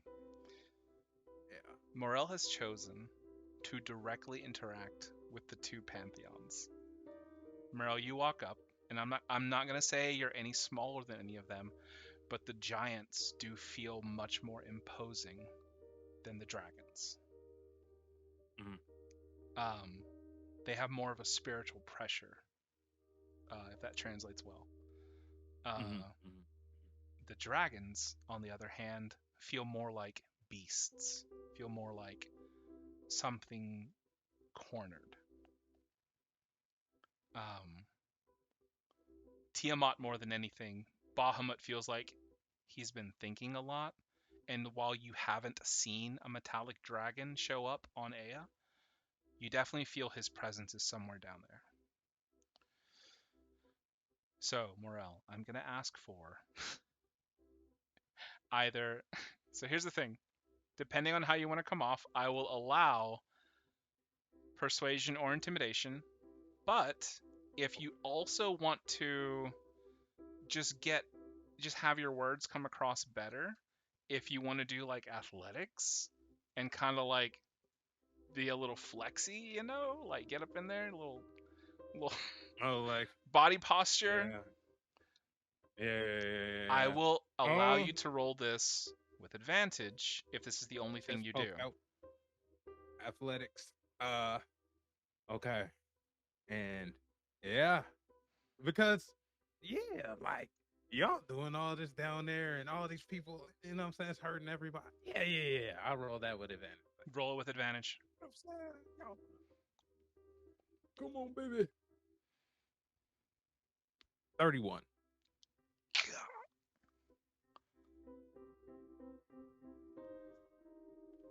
This is what I'm going to do. You haven't failed. Cool. 31's obviously an insane success. This is what's going to happen. Morel, you've killed a god before. See, that's a part of what I'm saying. Like, if y'all have a problem, but I'm gonna let you do your thing. I'm just saying. No. I'm saying that was. I fully understand where you're coming from, and I think I would have made a similar move if I was you. Here's the thing. You've killed a god before. This is not a normal thing that happens. And if anything, what you're saying and what you're doing may be even more untrustworthy than a 31. If they notice your mark, I'm going to cut your score in half. Okay. It will be a 15. I'm going to roll in front of the board. I'm not going to roll down here. Ow. The dragons are going to roll first, perception, and then the giants are going to roll perception. If either of them get a nat 20, I'm cutting your athletics in half. Your result, not your, ability score. Here we go. Here's the first roll. That's a 2. Here's the second roll.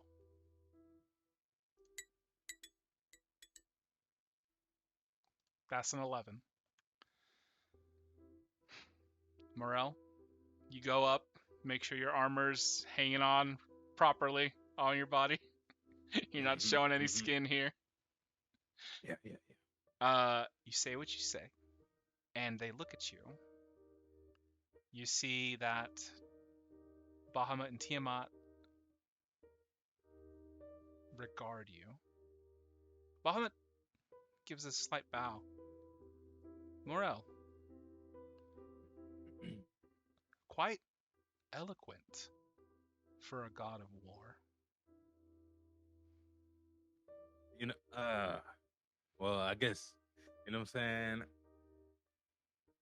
Well, I never really, delved that much, into it, but I'm sure a part of war is being able to do something like this and not just, fight, but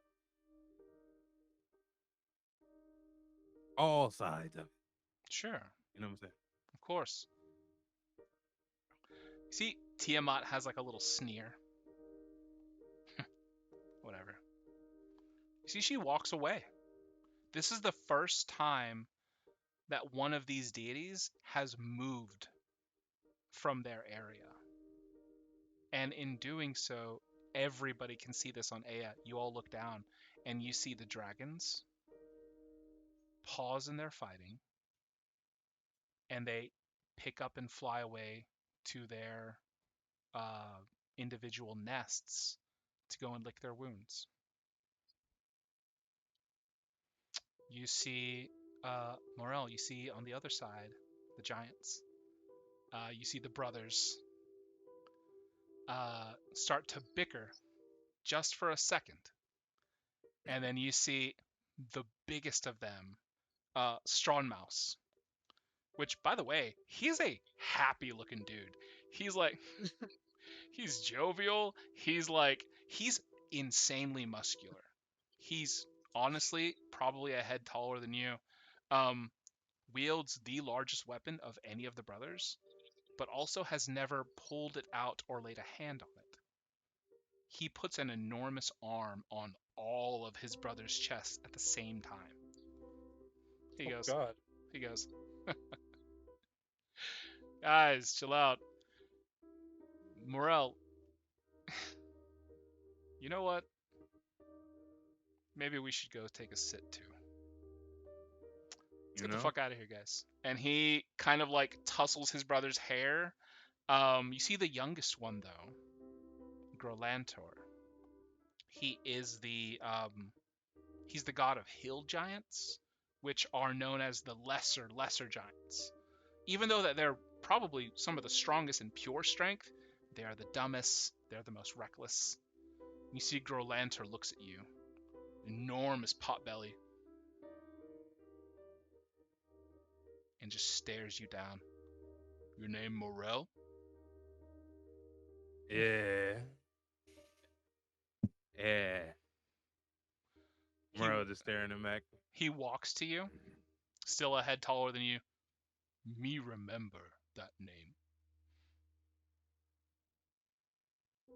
I will remember your name if you tell me your name. Me can say it, but me can't write it. Okay, say it. Grolantor. Grolantor. Call me Grow.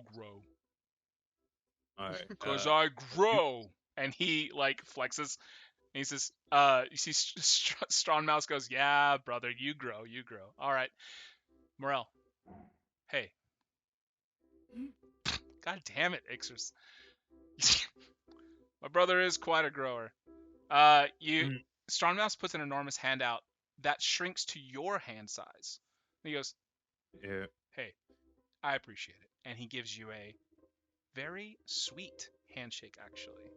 Not Morel makes sure to shake his hand with not with the arm with the marking on it. The other one. I'll say you go like through the left hand, and he goes, Southpaw, eh? And he goes up to shake your hand with the left hand. Lefty. Got it. Weird that you wear the sword on the other side, but okay.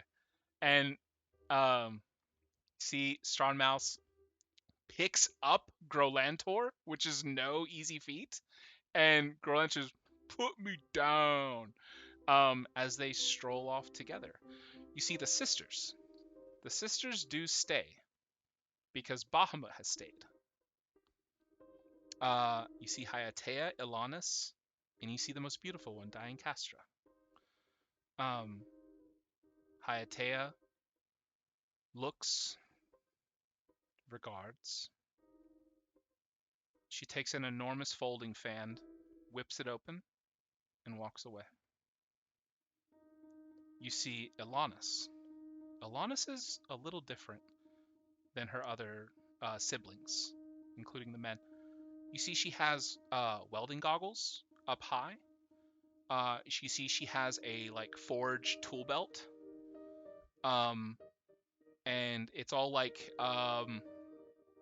pink and purple implements. Like she just loves those colors. See her skin is a like lighter shade or hue of purple. And she goes, "Okay, Morel. I think we should chat later." I mean, we could chat. I chat. You know, I'll chat sometimes. Sure. I see your skull and bone castle is over there in the distance. Maybe we'll talk. Oh, that. Yeah. With the red lightning. Yeah. That's my place. Cool. All mine. She puts her goggles It down. It smells good. It smells good. I'm sure you Febreze it often. She puts her goggles down, and she goes, "I'm Ilanis," and she goes for a handshake. Yeah. Mr. Moon. Mr. Moon. Yeah. She leaves something in your hand, Morel. And before you go to look at it, you see Diane Castra, smaller than her other sisters, but still a giant in her own right. She is actually your height.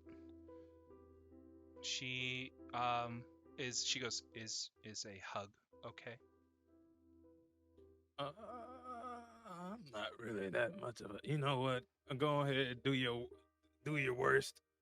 He gonna you know he gonna Sh- take the hug, but real timid like. She goes to embrace you, and as she has you in an embrace, it is warm, smells like flowers, and she whispers in your ear. She goes, "Thank you," because I smell like death. she goes, "Oh God, uh, uh," but for real though, she goes, "Thank you. I really appreciate you because I didn't want to have to kill any of my brothers in that moment. If it kept going, I don't know what I would have done." And you see, as like she has you in that embrace, her arms are behind you, but you feel something under her sleeves. You feel a weapon, something hidden here, but sharp and metallic, and you feel it at your neck. She leaves your embrace and she puts her hands behind her back, and she just kind of cocks her head. "See you later, Morel." And then she very slyly, while she goes to turn, put her arms back in front of her so as not to be noticed, and she walks away. She's got like a little skirt going on. She's got like the princess curls. She seems very sweet on the outside. Morel, Morel, your 31, your action, chatting them down. The last one to leave is Bahamut, but you do notice down there the giants go to sleep, the dragons go to their nests, and for the next few hundred years, as we fast forward time, they all sleep as humanoids are able to grow and prosper slightly. Not entirely, because this dragon giant war is far from over.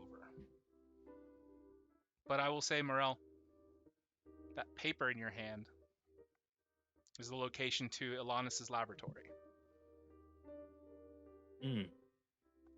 Workshop.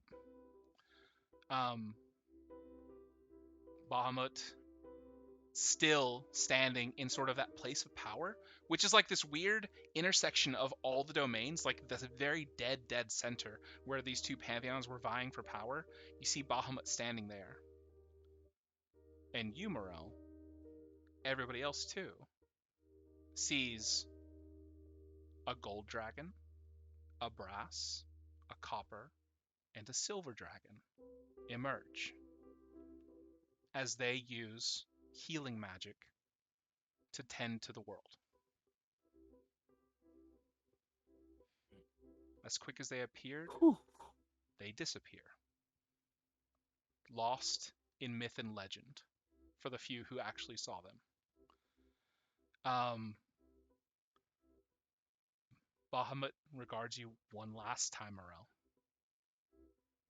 and he grabs one of his canaries and he hands it to you.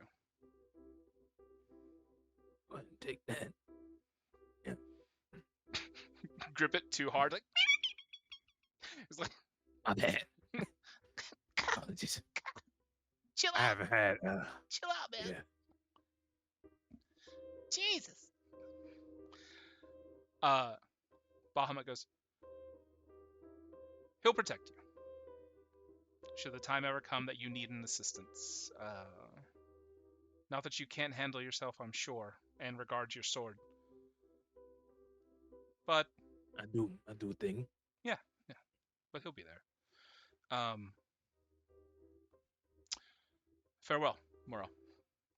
You see Bahamut step backwards and turn into silver mist. You don't feel him on this domain anymore. As for the rest of you, who have had your domains, honestly, just like fully interred and fully broken into, there's no more privacy here. You look out and you see a multitude of gods, goddesses, everything in between. And Ixtris, we're gonna do this one last thing before we end here. Ixtris, a small, beautiful woman shows up outside of your domain with a sack of potatoes on her back. And she goes, kind of waddling along. And she goes, potato?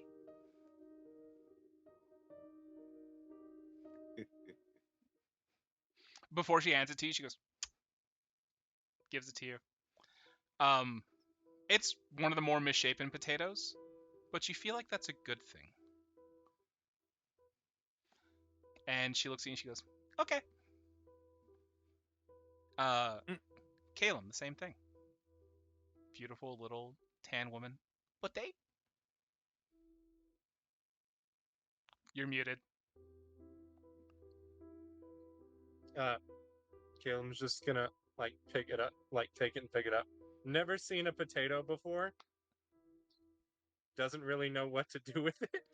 Just... You've taken it, and you see Axomama goes, no, and grabs it, but grabs your hand and the potato as well, and goes, okay, and then lets you take it. She's also gonna kiss it because she thinks that's what she's supposed to do. Axomama blushes. Okay. Thank you. Okay. Waddles away. Novus. Bye. Novus, you see this lone wanderer with a potato sack come up to you. Potato? Okay, thanks. Okay. Hands it to you. Thank you. Just start scanning it like a dozen different ways, trying to figure out what the hell this thing is. Turns it into a potato clock. Her eyes widen as you go to scan it, and she goes, okay. Waddles away. Bye then. Doesn't even look back, just okay. Weird. Fig, same thing happens in your dream realm. See somebody bounding in the clouds, lands in front of you. Mm-hmm. Potato? Thank you. Sure. Yes. Okay. Kisses it, hands it. Okay. like smells it, like. What do I do with it? Okay. Walks away. Okay. Okay.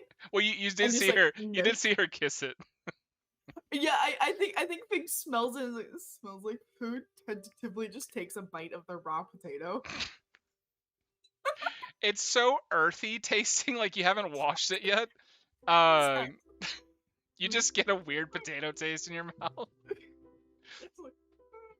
You see the potato. Okay. You see the potato instantly heals. Oh. Okay. Okay. Just from so far away. Yeah, I think it just makes a mental note to just try something with that later. And sense her dreams of like this one specific potato that night. Because this is the only frame of reference the thing has for potatoes is this one potato. I love that. Cool. Yeah. Seleucus, you get a visit from Axomama.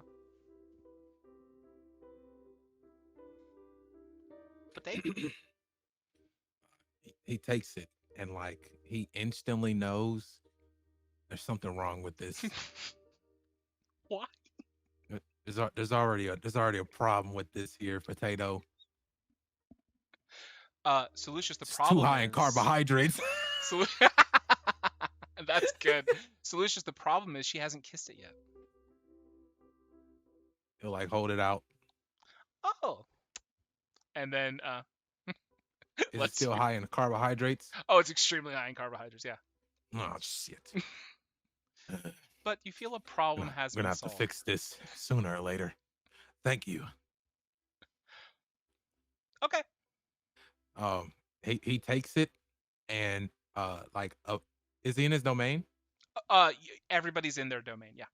Yeah, he takes it and like a building like starts like shuffling towards him, like swapping places with the other buildings. I forgot to describe that, but like the buildings are like always moving, and like a building starts shuffling and appears behind him, and like the door opens and he just kind of throws it in there for research. You throw it all by its lonesome in a building. You don't keep it on your person. No. So it's in a building for it's not just like he didn't just throw it like in the trash or anything. It's like for research, like so that he can go in and research it and get it down because he instantly knew there was something wrong with this. So he just wanted to figure out what this is. But you leave it off of your person, correct? I do. You feel somewhere Axomama does a sad okay.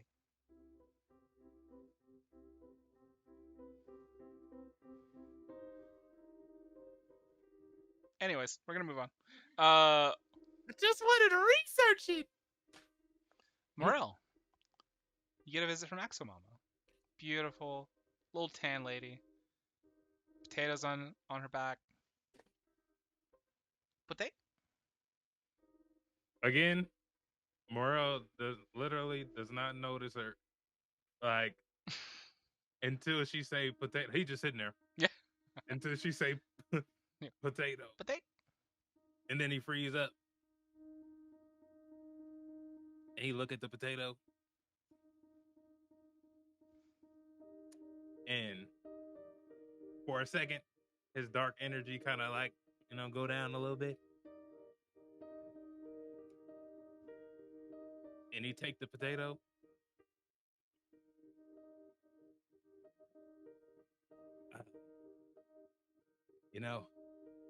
I used to only be able to eat potatoes. That's all they would give me when I lived at home. This brings back. She starts crying. This brings back. And he hangs his head for a second. She puts the sack down and she puts an arm, like she attempts to put an arm around you, but you're so big. She starts rubbing your back. The first time you hear her say something else other than okay or potato, she goes, "It's okay. It's okay." He gonna go. Kiss it for me.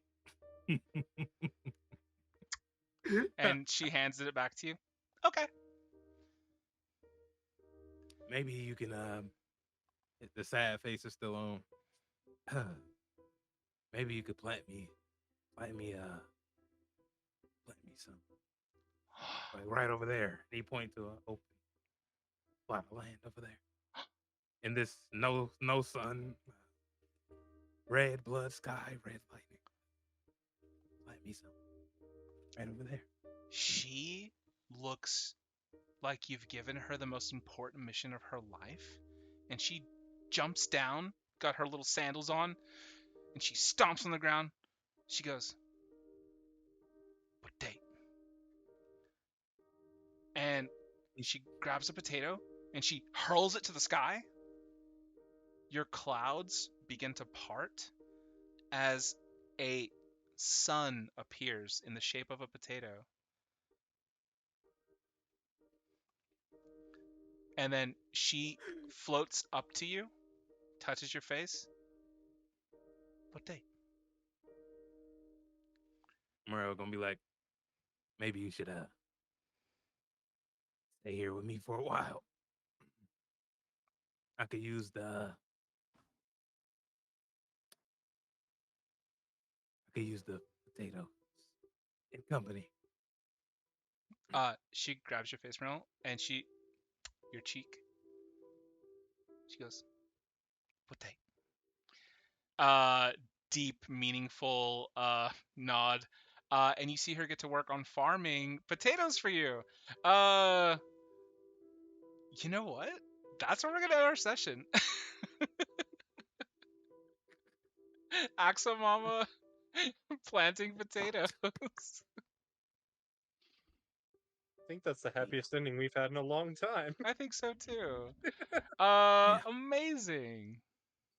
That was adorable. It's not very happy music. I didn't. Yeah, I the same thing. I didn't want to break the No. the role play to It go and fit change the the, music. It fit the environment. It fit Morel's. You Sorry. never sent the picture of your domain, brother. Oh yeah, I did. Ixtris, go ahead. I sent the picture. Can I help her plant her potatoes? Oh, it's Just more give the her all potatoes, the Mama. help Bro, ever. I don't want no beef with Axo Mama, bro. It's more the I ca- potatoes going on under there. We stand for Axomama in this house. We're Right, fighting bro. to the Like death. that's We fight. problems. That's like my whole thing. It's like making sure there's not problems. You know? I think Ixtris, you can definitely send some goodwill that way, but the problem is Morel hasn't allowed you to work your magic in his domain. So as soon as like your like pollinators start to get to the potatoes, they are like buffeted by just kind of Morel's just existence essentially.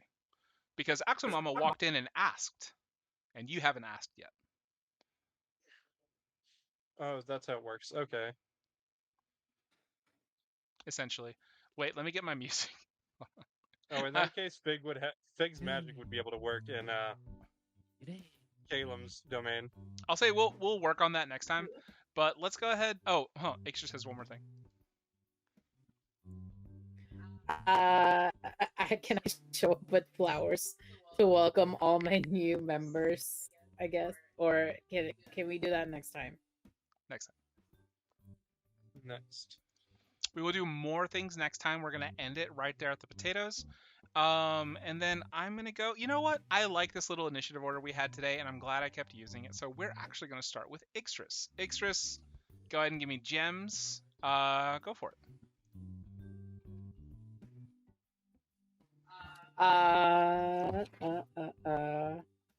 Just I loved our ending with Axomama bringing her potatoes. I feel like I don't want to say this, but also predicting her as the BBEG, but also she's so cute that I don't know, she's just really cute and she's very non-threatening, you know. But I just loved today's session. It was very engrossing. We were like, I was hooked the entire time. So much lore drop. So I hope everyone or someone remembers all of this. I know Emily was taking notes and stuff, so we'll have everything like written down. But yeah, yeah, I literally wrote down a note that was like, okay, watch this back and write everything down. No, because it was like I tried to start writing and I was like, fuck, I can't keep up with all these names and everything. Exactly. So I was like, I'll just come back to it later. Exactly.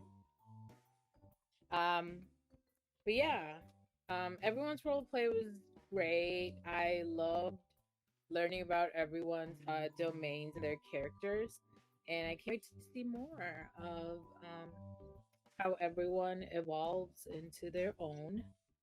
And the obviously Zeus had to be a little copycat and copy the whole bird champion thing.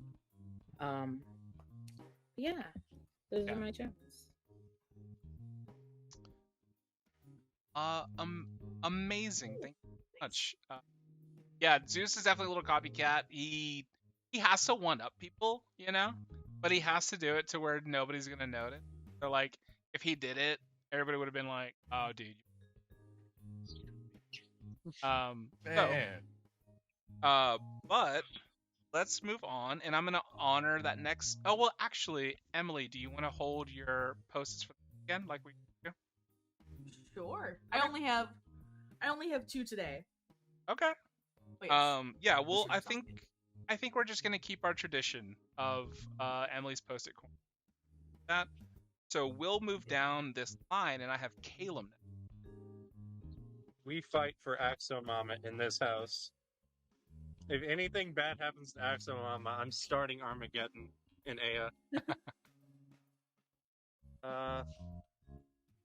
Seeing what everybody did to like save their people, protect their followers. I love seeing what everybody did. I thought that was awesome. I imagine it probably would have gotten worse if Morel didn't accidentally convince them. I assume it probably would have gotten much worse and more people would have died by like far. Yeah. Could have got worse. That's actually a really good point because we followers. I should have done that. You know what? Let's get done with more gems, and then I'll let you guys roll followers so that we have a hard number starting next session. Cool. But Kalen, was that it? Lost my train of thought. That Morel accidentally, essentially, like that. That yeah. 31 was a crazy roll on top of the persuasive check. And then Morel just flirting with Axomama right off the bat. Crazy. Love Crazy. It. Okay. And then we'll move on to. Always going to start with just everybody's roleplay, especially for like proper session 1, brand new campaign, brand new characters, like no clue of like real lore. Just seeing everybody be very creative and start something new was fun again, because obviously we haven't really started like. Obviously, we spent 3 years on the first one, so it's that feeling from starting the first campaign all over again. Because although we've done other like little, multi-shots and one-shots, it's not the same as starting a whole campaign that we know is going to go for like another 2-3 years again. So it's very fun. Obviously, learning the lore and people's domains. Everybody's descriptions. Axomama, absolutely. Potate. Also, the fact that you said the other word other than potate and okay was it. That's the third word. Was it. Right, it's okay. That's the only other word. Okay. You led up to it like for the first time you hear us say something else, and it's just it. It's just fun to me. Yeah, and also looking forward to like how we do develop more and how interactions end up changing, because obviously, particularly with the introduction of the secrets and the rumors, because obviously at the moment we're taking everything we all say at face value, but next session we might be looking back at this one and be going, oh well, that was complete BS, that's not true, oh this has changed.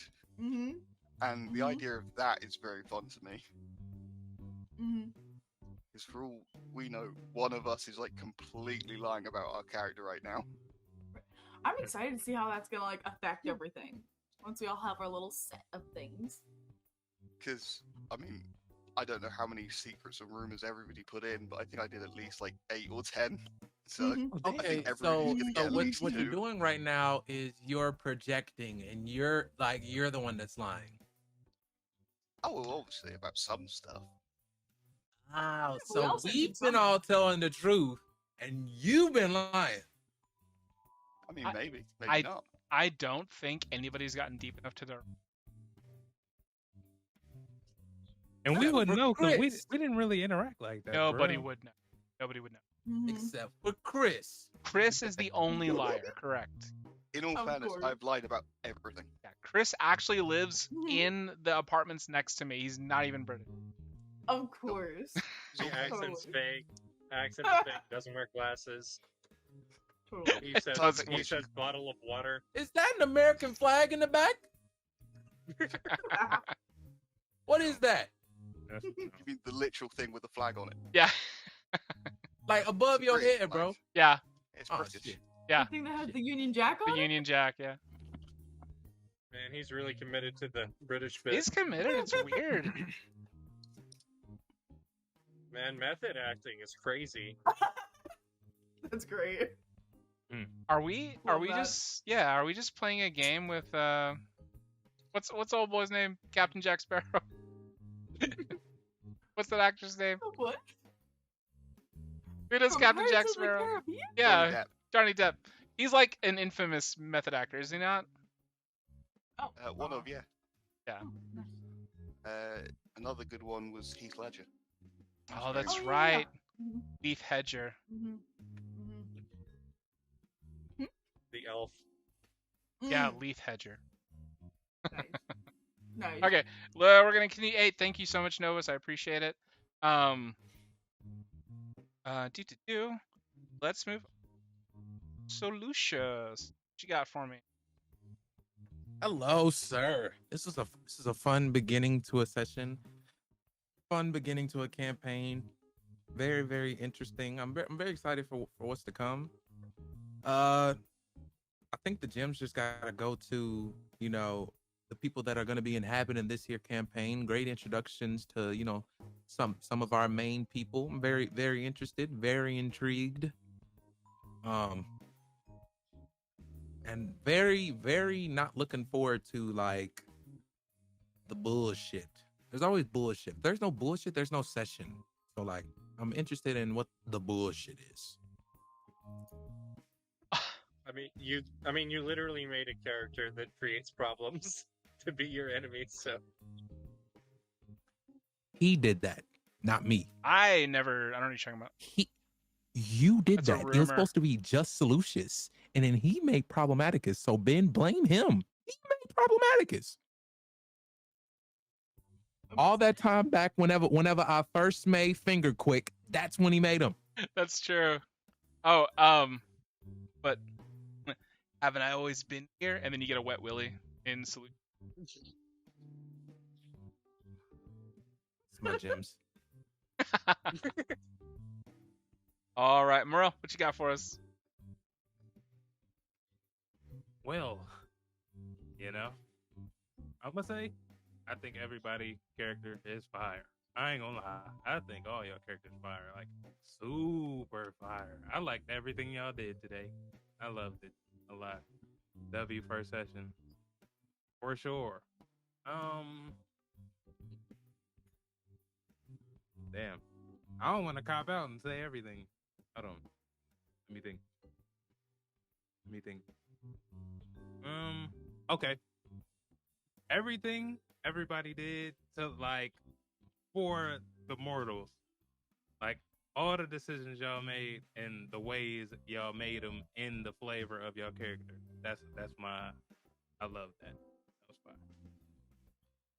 fine. It was great, and I think Morel's, even though like it sounds like Morel like saved the day, it was truly warranted because you got a 31. I had to honor it, but at the same time, I had to make you realize you are also playing against other gods. So rolling perceptions on both of them, basically it's perception with advantage to get a nat 20 to see your fucking hat.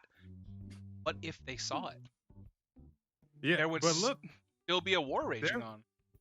there was a chance for it to go wrong too. Like, because what he pretty much was saying is like, bro, y'all doing all that down here. We can really fight up here if you really want. Like, that's what really was being said. But See, that's where I you wanted know? to go. If you got anything less than a 30, I wanted them turn on you, and you would have to fight basically 11 gods essentially. Yeah, that would have been fun. Fun. Funny That would have been very too. tough.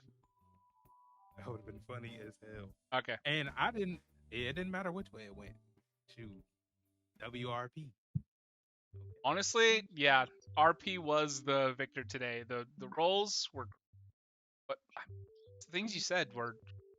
So, besides all that, we're gonna move it over to Emily's Biscuit Corner. I genuinely miss this.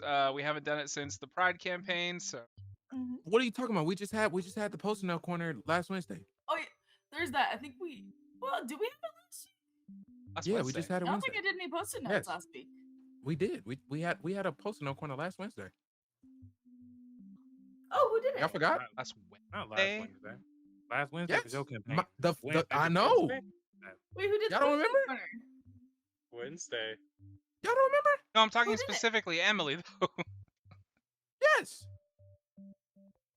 What is Let's happening? do the Wednesdays. We did the Yeah. gyms. We did the gyms the one time for the one time, and then we had the Emily's Post Note corner.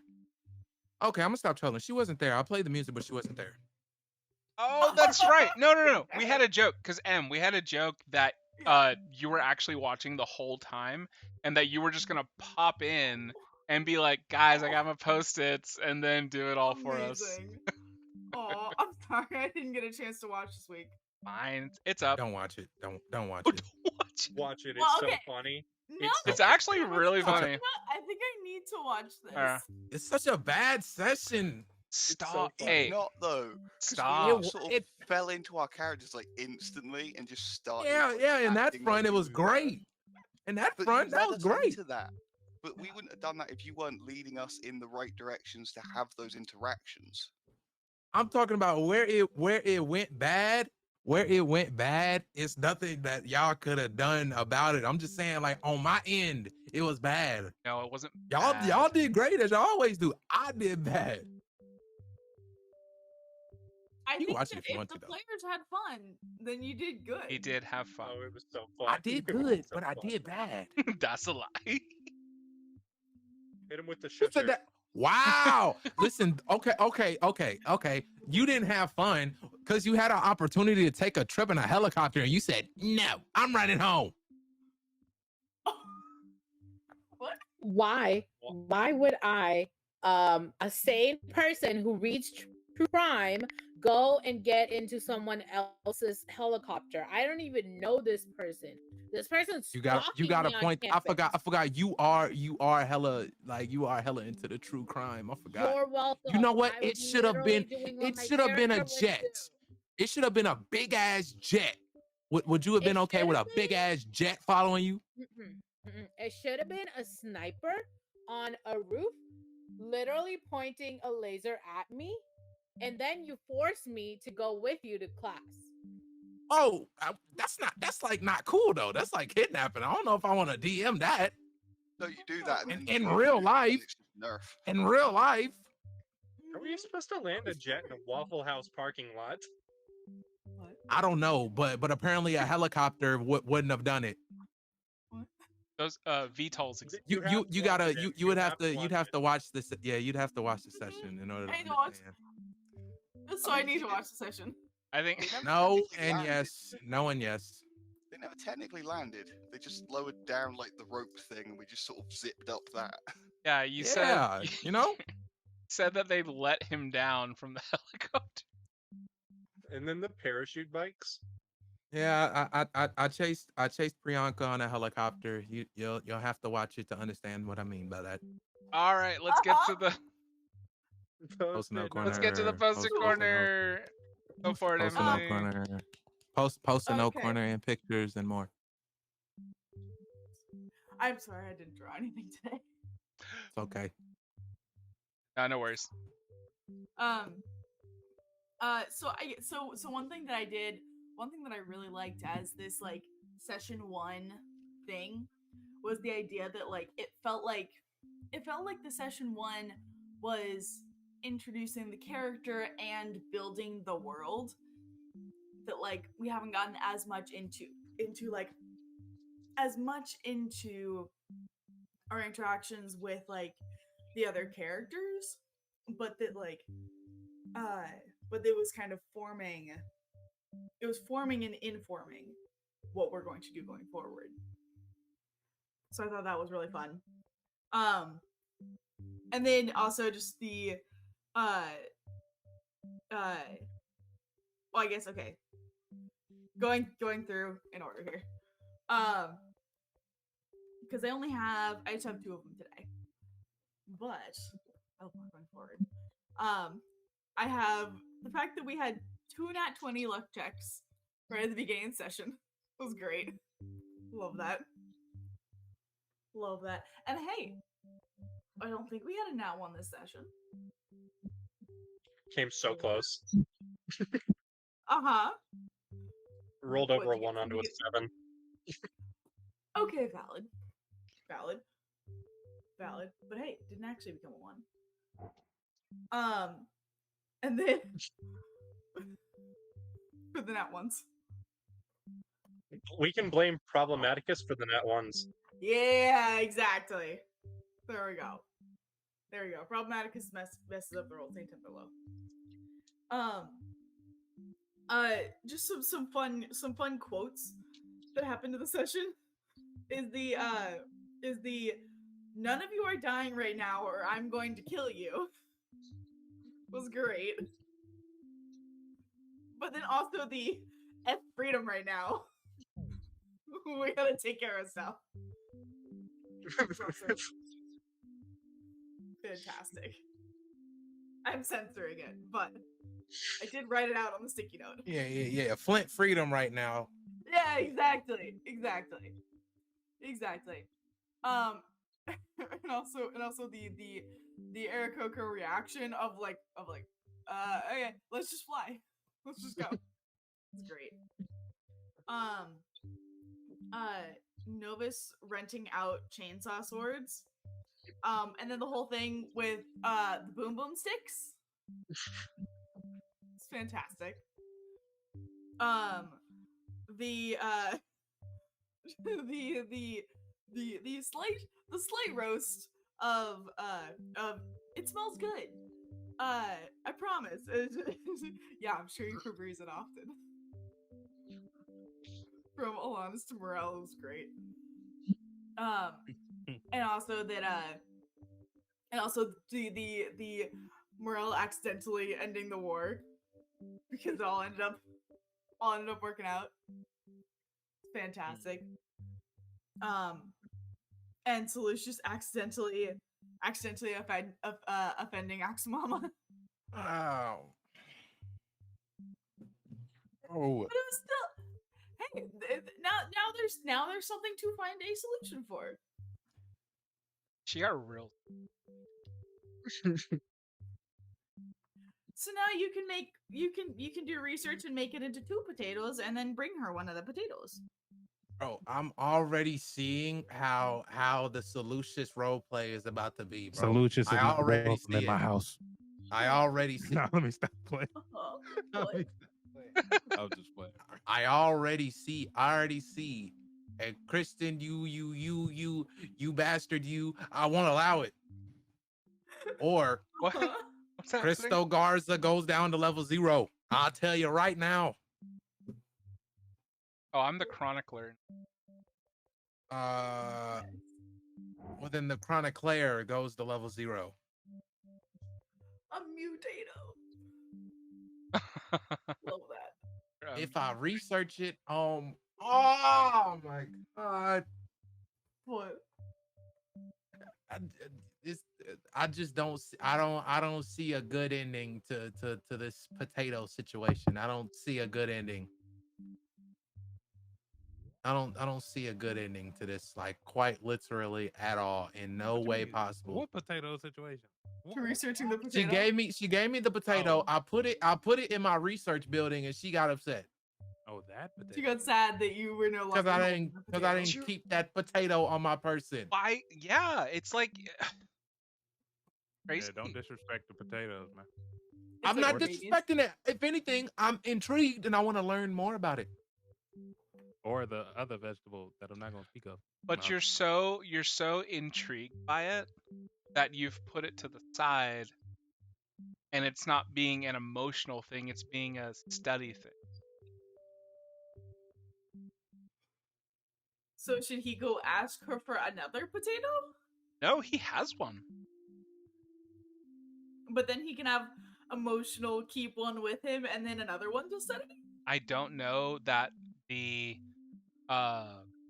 relationship that he set up so far for Mama would be conducive.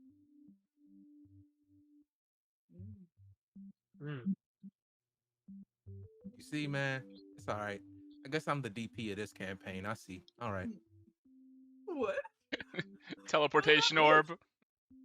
What does that even mean?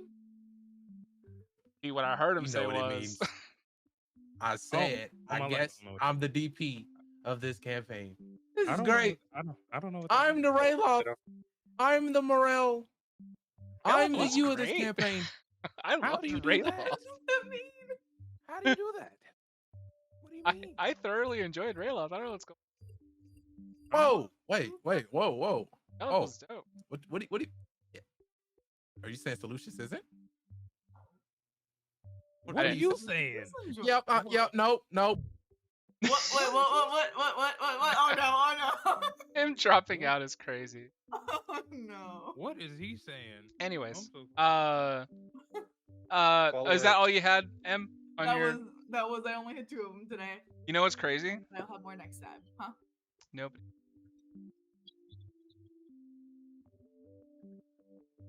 Okay. Oh, I was invested. Yeah. Wait. Okay. So much happened that I forgot. Okay. See, I didn't know if our That's it. gods heard it or if it was. I didn't know if our gods heard it or if it was like us as players hearing it. It was just you as playing it. Nobody has knowledge of this happening. I assume that has to be the instigating events causing all of this. You have no He clue. coming back. I told him we got to roll the followers. Oh yeah, I forgot about that. Oh yeah, was he gonna get off? That's what it looked like. Come back. Anyways, yeah. Alright. So the three voices, and then the shackles and the. I wonder if one of them was Ao. Nah, I don't think so. No. But I'm glad he's Either winding up. that See, I think or it. God, us, or maybe the oh god, her name. it's The lady. Ilarion. Yeah. See, I think it was like gods performing like a ritual or something to like shackle her, but it caused them to die in return for the shackles. Might not be gods specifically. Maybe not, it could be like Titans or something, but Well, this is what I'm thinking. Titans would be typically in lore, aren't they? They're the predecessors of gods. As it were. Oh, that makes sense. Mm-hmm. it's like, Whatever was the predecessor. All I know is they don't do consent. What? and they were tricked into it. Because I so very much wanted to say consent is key in that moment, but I was like, I can't say that out loud. That'll ruin the atmosphere. Uh-huh. Oh, with the them getting out kind of stuff? Well, yeah, because it was literally just, oh yeah, you got to die for this. Like what? Die? Oh yeah. Yeah. Okay, yeah, If yeah, I yeah. told you, you wouldn't have done it. It was like, of course I And wouldn't. it's You like, killed oh. me. It's like, oh no. I'm here. Uh-huh. Literally went outside. I'm sorry. Uh-huh. I told you were gonna roll later. I'm Oh, there. gonna give you one follower now. One. I'll take it. Can it be Half the problematic? follower, Can it be half the problematic? follower, they're No, paralyzed. That's- No. Let me choose. No, that's the thing. Gods cannot follow other gods. Gods cannot follow other. Okay, here we go. We're gonna go ahead and roll up Well, for what about the gods. page? Since here's the What about thing. page then? Huh? I was making a following joke. Oh. Since Ixtris, Big, Alum, and I want to say, and Seleucus focused on the. You guys are gonna get a bonus, followers. Novus and Morel.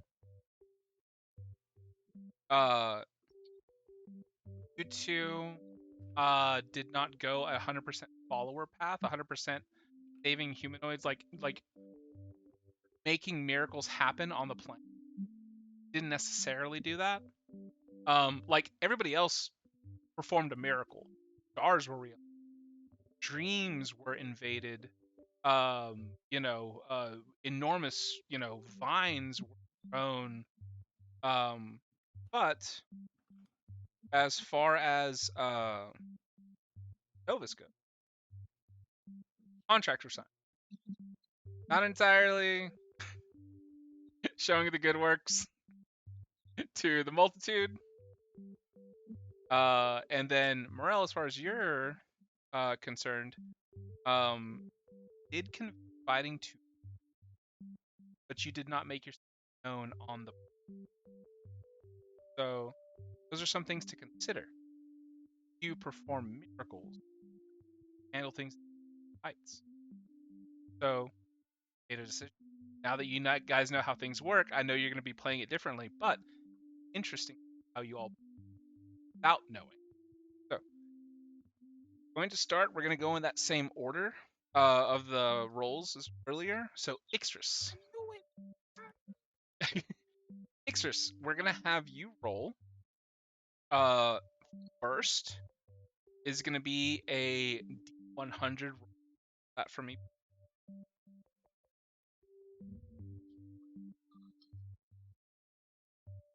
I knew it. I should have did Avatar and went and killed every. Oh, you would have gotten a bunch of followers. And just killed a bunch of shit. So we're rolling a D100? A D100. So I'm not. Nobody else is rolling yet. I'm doing this one by one. Extra. Oh my god, you gotta. But because of the bonus that you did, I'm going to roll a D. You're also gonna roll a D6 for me.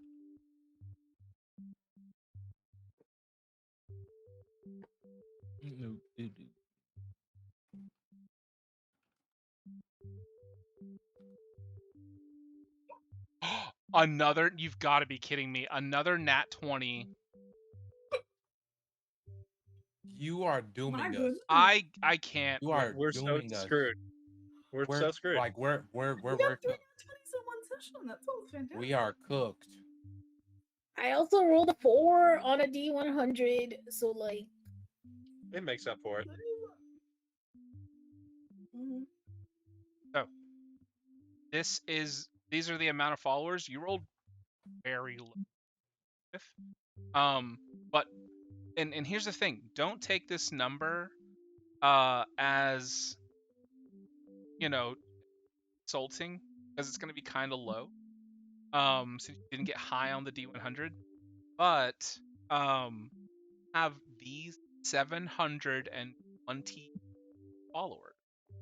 What I did was, my thing is, we're rolling a D100 just to get like the amount like per capita essentially of people who pray to you, and then the 20 is just going to be a fun random luck roll, which you get to multiply by, and then if you roll, depending on your roll, you'll get a bonus to your D6, which is going to be like your which is like the other big multiplier. So she got to double up that D6. So it was 4 times 20 times 3 times 3.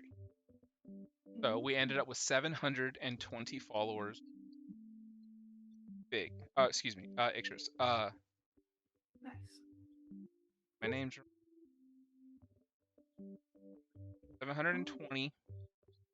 But these are devoted, and once you get past a certain population of follower threshold, certain special things will happen on Aya in your name.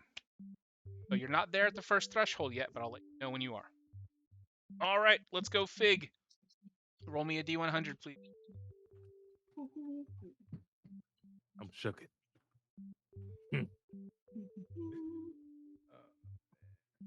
Oh no! You've got to be kidding me. A 3 and a 4? If I roll a 2, no. This is crazy. It's because we were the ones that rolled the nat 20s. Yeah. Doomed So us. you still think it's not bad luck to roll those nat 20s early? Roll a 20 for me. Valid. Roll a 20 for me. Uh-huh. I stand by my nat 20. It's not bad luck. I'm so scared. Okay, what do we get? So an 18. So it's gonna be high, but not nat 20 high, obviously. So we're gonna do just a regular D6 after this. Mm-hmm. Cool. 18 and then 5. cool. You have 270 followers. Devoted followers name. That's insane. It's insane how low it is. Yeah. Don't make me roll. We're rolling. Caleb, that's up No, to you I now. don't. No, I don't want to roll it too. Doesn't Fig get the double 5 as well? No, that there was no nat 20.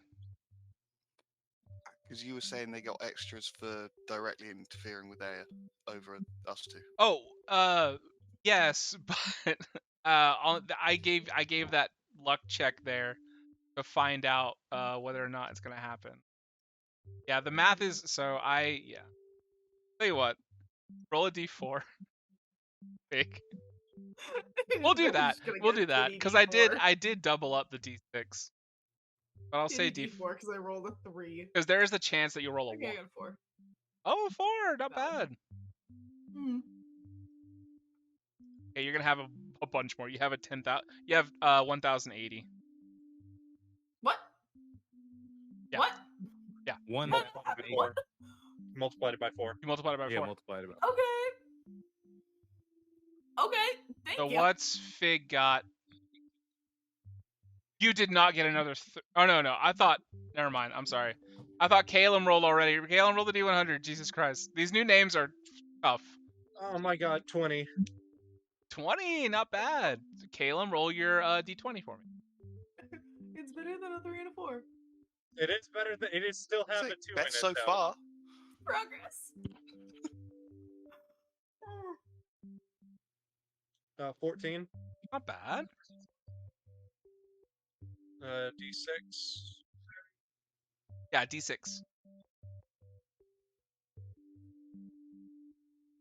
Oh no. 1. I don't get an extra 1. You don't get an extra no. That's the tough thing about the D6s. So that's all it is gonna come out to be. It's gonna be 20 by 14. That's gonna be 80.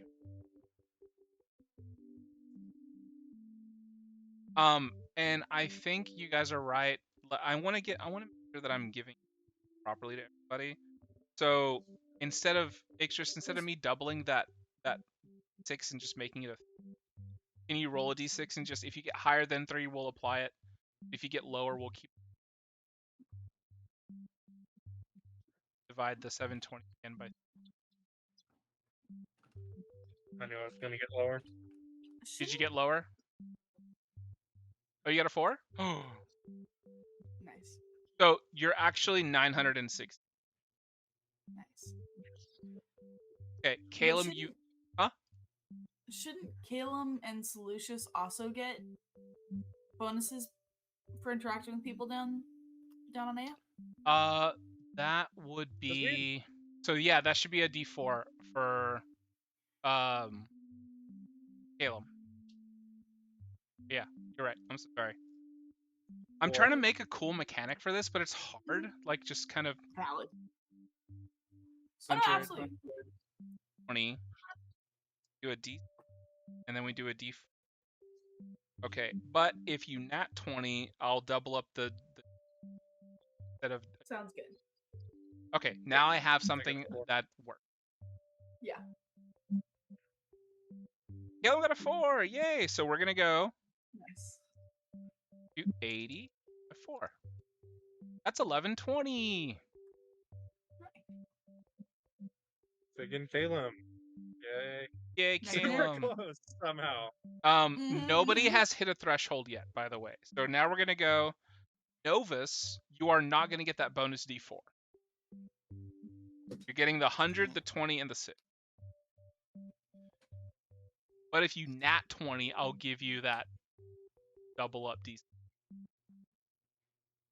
No matter what, Ixtris. What if I nat 100? What? Well, that's not anything, but I love that. Wow. You start with 100. That's your reward. You start with 100. So go for it. Go for the D20. Times 11. Oh my god. And then a D6. Then a D6. 6. You've got to be kidding me. What? 6,600. Double nap. That's crazy. No, nobody has hit a threshold yet. Oh, all right. I got a max on 2 out of 3 dice. That's crazy. Cool. So now we're gonna go to Solucius. Can you do? Wait, so what's my number? You got 6,600. What's your threshold? People, man. You need enough people. That's like barely a small village. You need at least like a city size amount of people. Which a small city is 10,000 people. I was gonna say my 6,000 would like small city. Well, a small city in D&D, like according to the DM's guide, is 10,000 is like a small city population. What am I rolling? Ridiculous in like real world. D100. Oh, in the real world, This name. I took Priyanka to Corsicana, and that to me that's a small town of 28. No, it's 34,000 people. Jesus. That's small to you? Like All to me. we got small towns that have like less than 1,000 people. That's small. Like literally, you can go to villages and there'll be like 30 people in them. Lucius. What am I rolling, General good man? area, Lucius, D100. the general area D100? we live in has 8 million people. Now, granted, that's the Metroplex, but Still. 65. Ooh, 65. Good job. Now roll a D.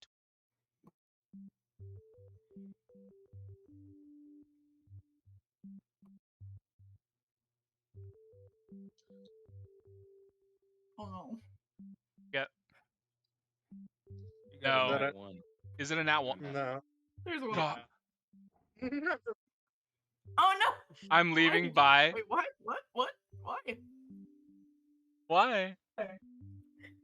Because he's It's just all gonna the nat blame 20s. me for it. Oh, Nat 20, nat 20, Hey, nat 20, you're not the nat only one that got a 100. net 20. I think it was the nat 100 that did it. okay. Multiple to blame here. Okay, so we. Jeez, that's rough. Here's the thing: a nat 1 just means no multiplier, but you do get a D6 because you help people instead of a D. 5. Just 325 people are praying.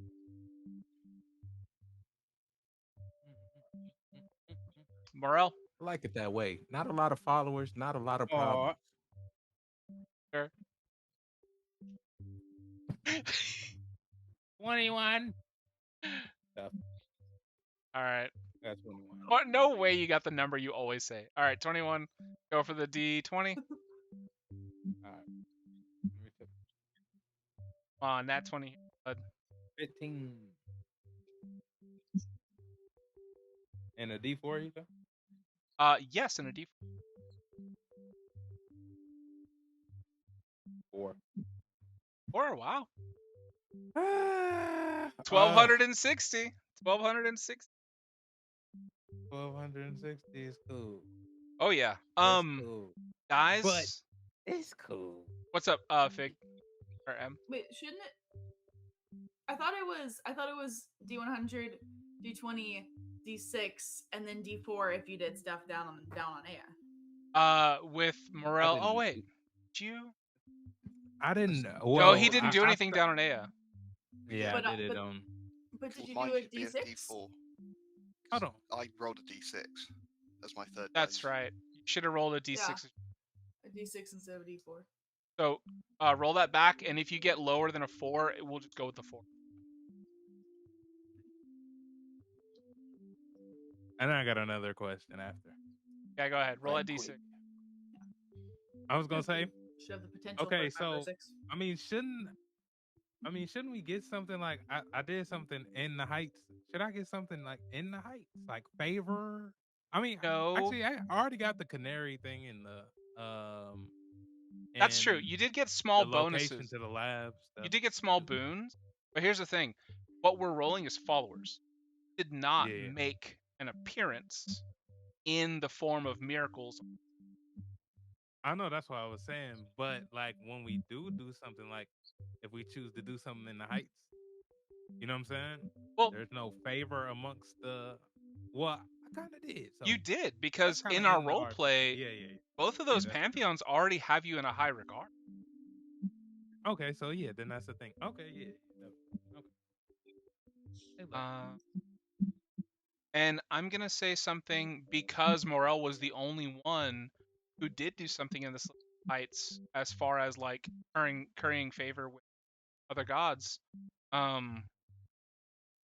I wasn't gonna introduce this until later, but Morel, you have a standing of out of 6 as far as ship. So everybody starts at. This is something I wasn't gonna introduce, but you kind of forced my hand, DP. So everybody starts neutral. 3 out of 6, right? And this is from the games that I had been studying. I'm trying to bring this right here. The Regency games. Everybody starts neutral, right in the middle. Well, have moved ahead 1. Are now basically stars or 4 out of 6 gems. Let's call it. Are seen in a higher regard. So when people, they will make it their business be in your good. Everybody else is new. So, did we already get the rolls in? Did you roll that d6 for me? Oh, me? No. Morel? Yeah. Oh, I got to roll d6. Yeah, if you get a 5 or a 6, we'll change your number. I got 5. What? Yeah. So that was what? I think I had You got 1575 total. 1575. Yep. Alrighty, guys. That's it. We are officially done. I know this was we ran this a little bit long, but there's like new mechanics that I had to introduce. And just kind of we had to get the feel for how this game is gonna be. Not gonna be battle heavy unless you force it and get a low roll. But luckily you got a high roll, Morel. But we will see next time as we fast forward a couple hundred years. See how the dragons and giants are feeling ends. Them to just cut it out. Be nice to each other. Well, Don't forget spoiler my alert. celestial ore. Spoiler alert. Thousands of years later, there's dragons, no giants. So, yeah. There's still giants. There's still giants. We didn't see any. He just never saw any. That's right. Yeah, we didn't see any. I'm sure Maybe they were sealed on Kratos the up other there side did. of the continent. Huh? Maybe they were sealed on the other side of the Hey, continent. yo. Exactly. Which means we never got them. Because this is the thing. We dealt with dragons on our side of the continent, so there's nothing saying they didn't split the 2 sides into dragons and The giants. Western continent. Oh, it could be lore-wise. It could add lore. It could fully like split it into 2 separate continents, and they each take 1. Guys, But the dragons really don't run shit in Aya. Guys, you are more than welcome Doesn't to mean they stick didn't around. start doing it at the beginning. You are more than welcome Yo, to stick around. Quiet. You're more than welcome to stick around in this room. I am gonna go. This was awesome session. You may talk about your lore theories and whatnot here, but I got to go. I fully appreciate all of you. I can't believe we started a new campaign. I was super nice, and I appreciate all of your patience, my new mechanics, and okay. So I will see all of you next Sunday and some of you on Wednesday.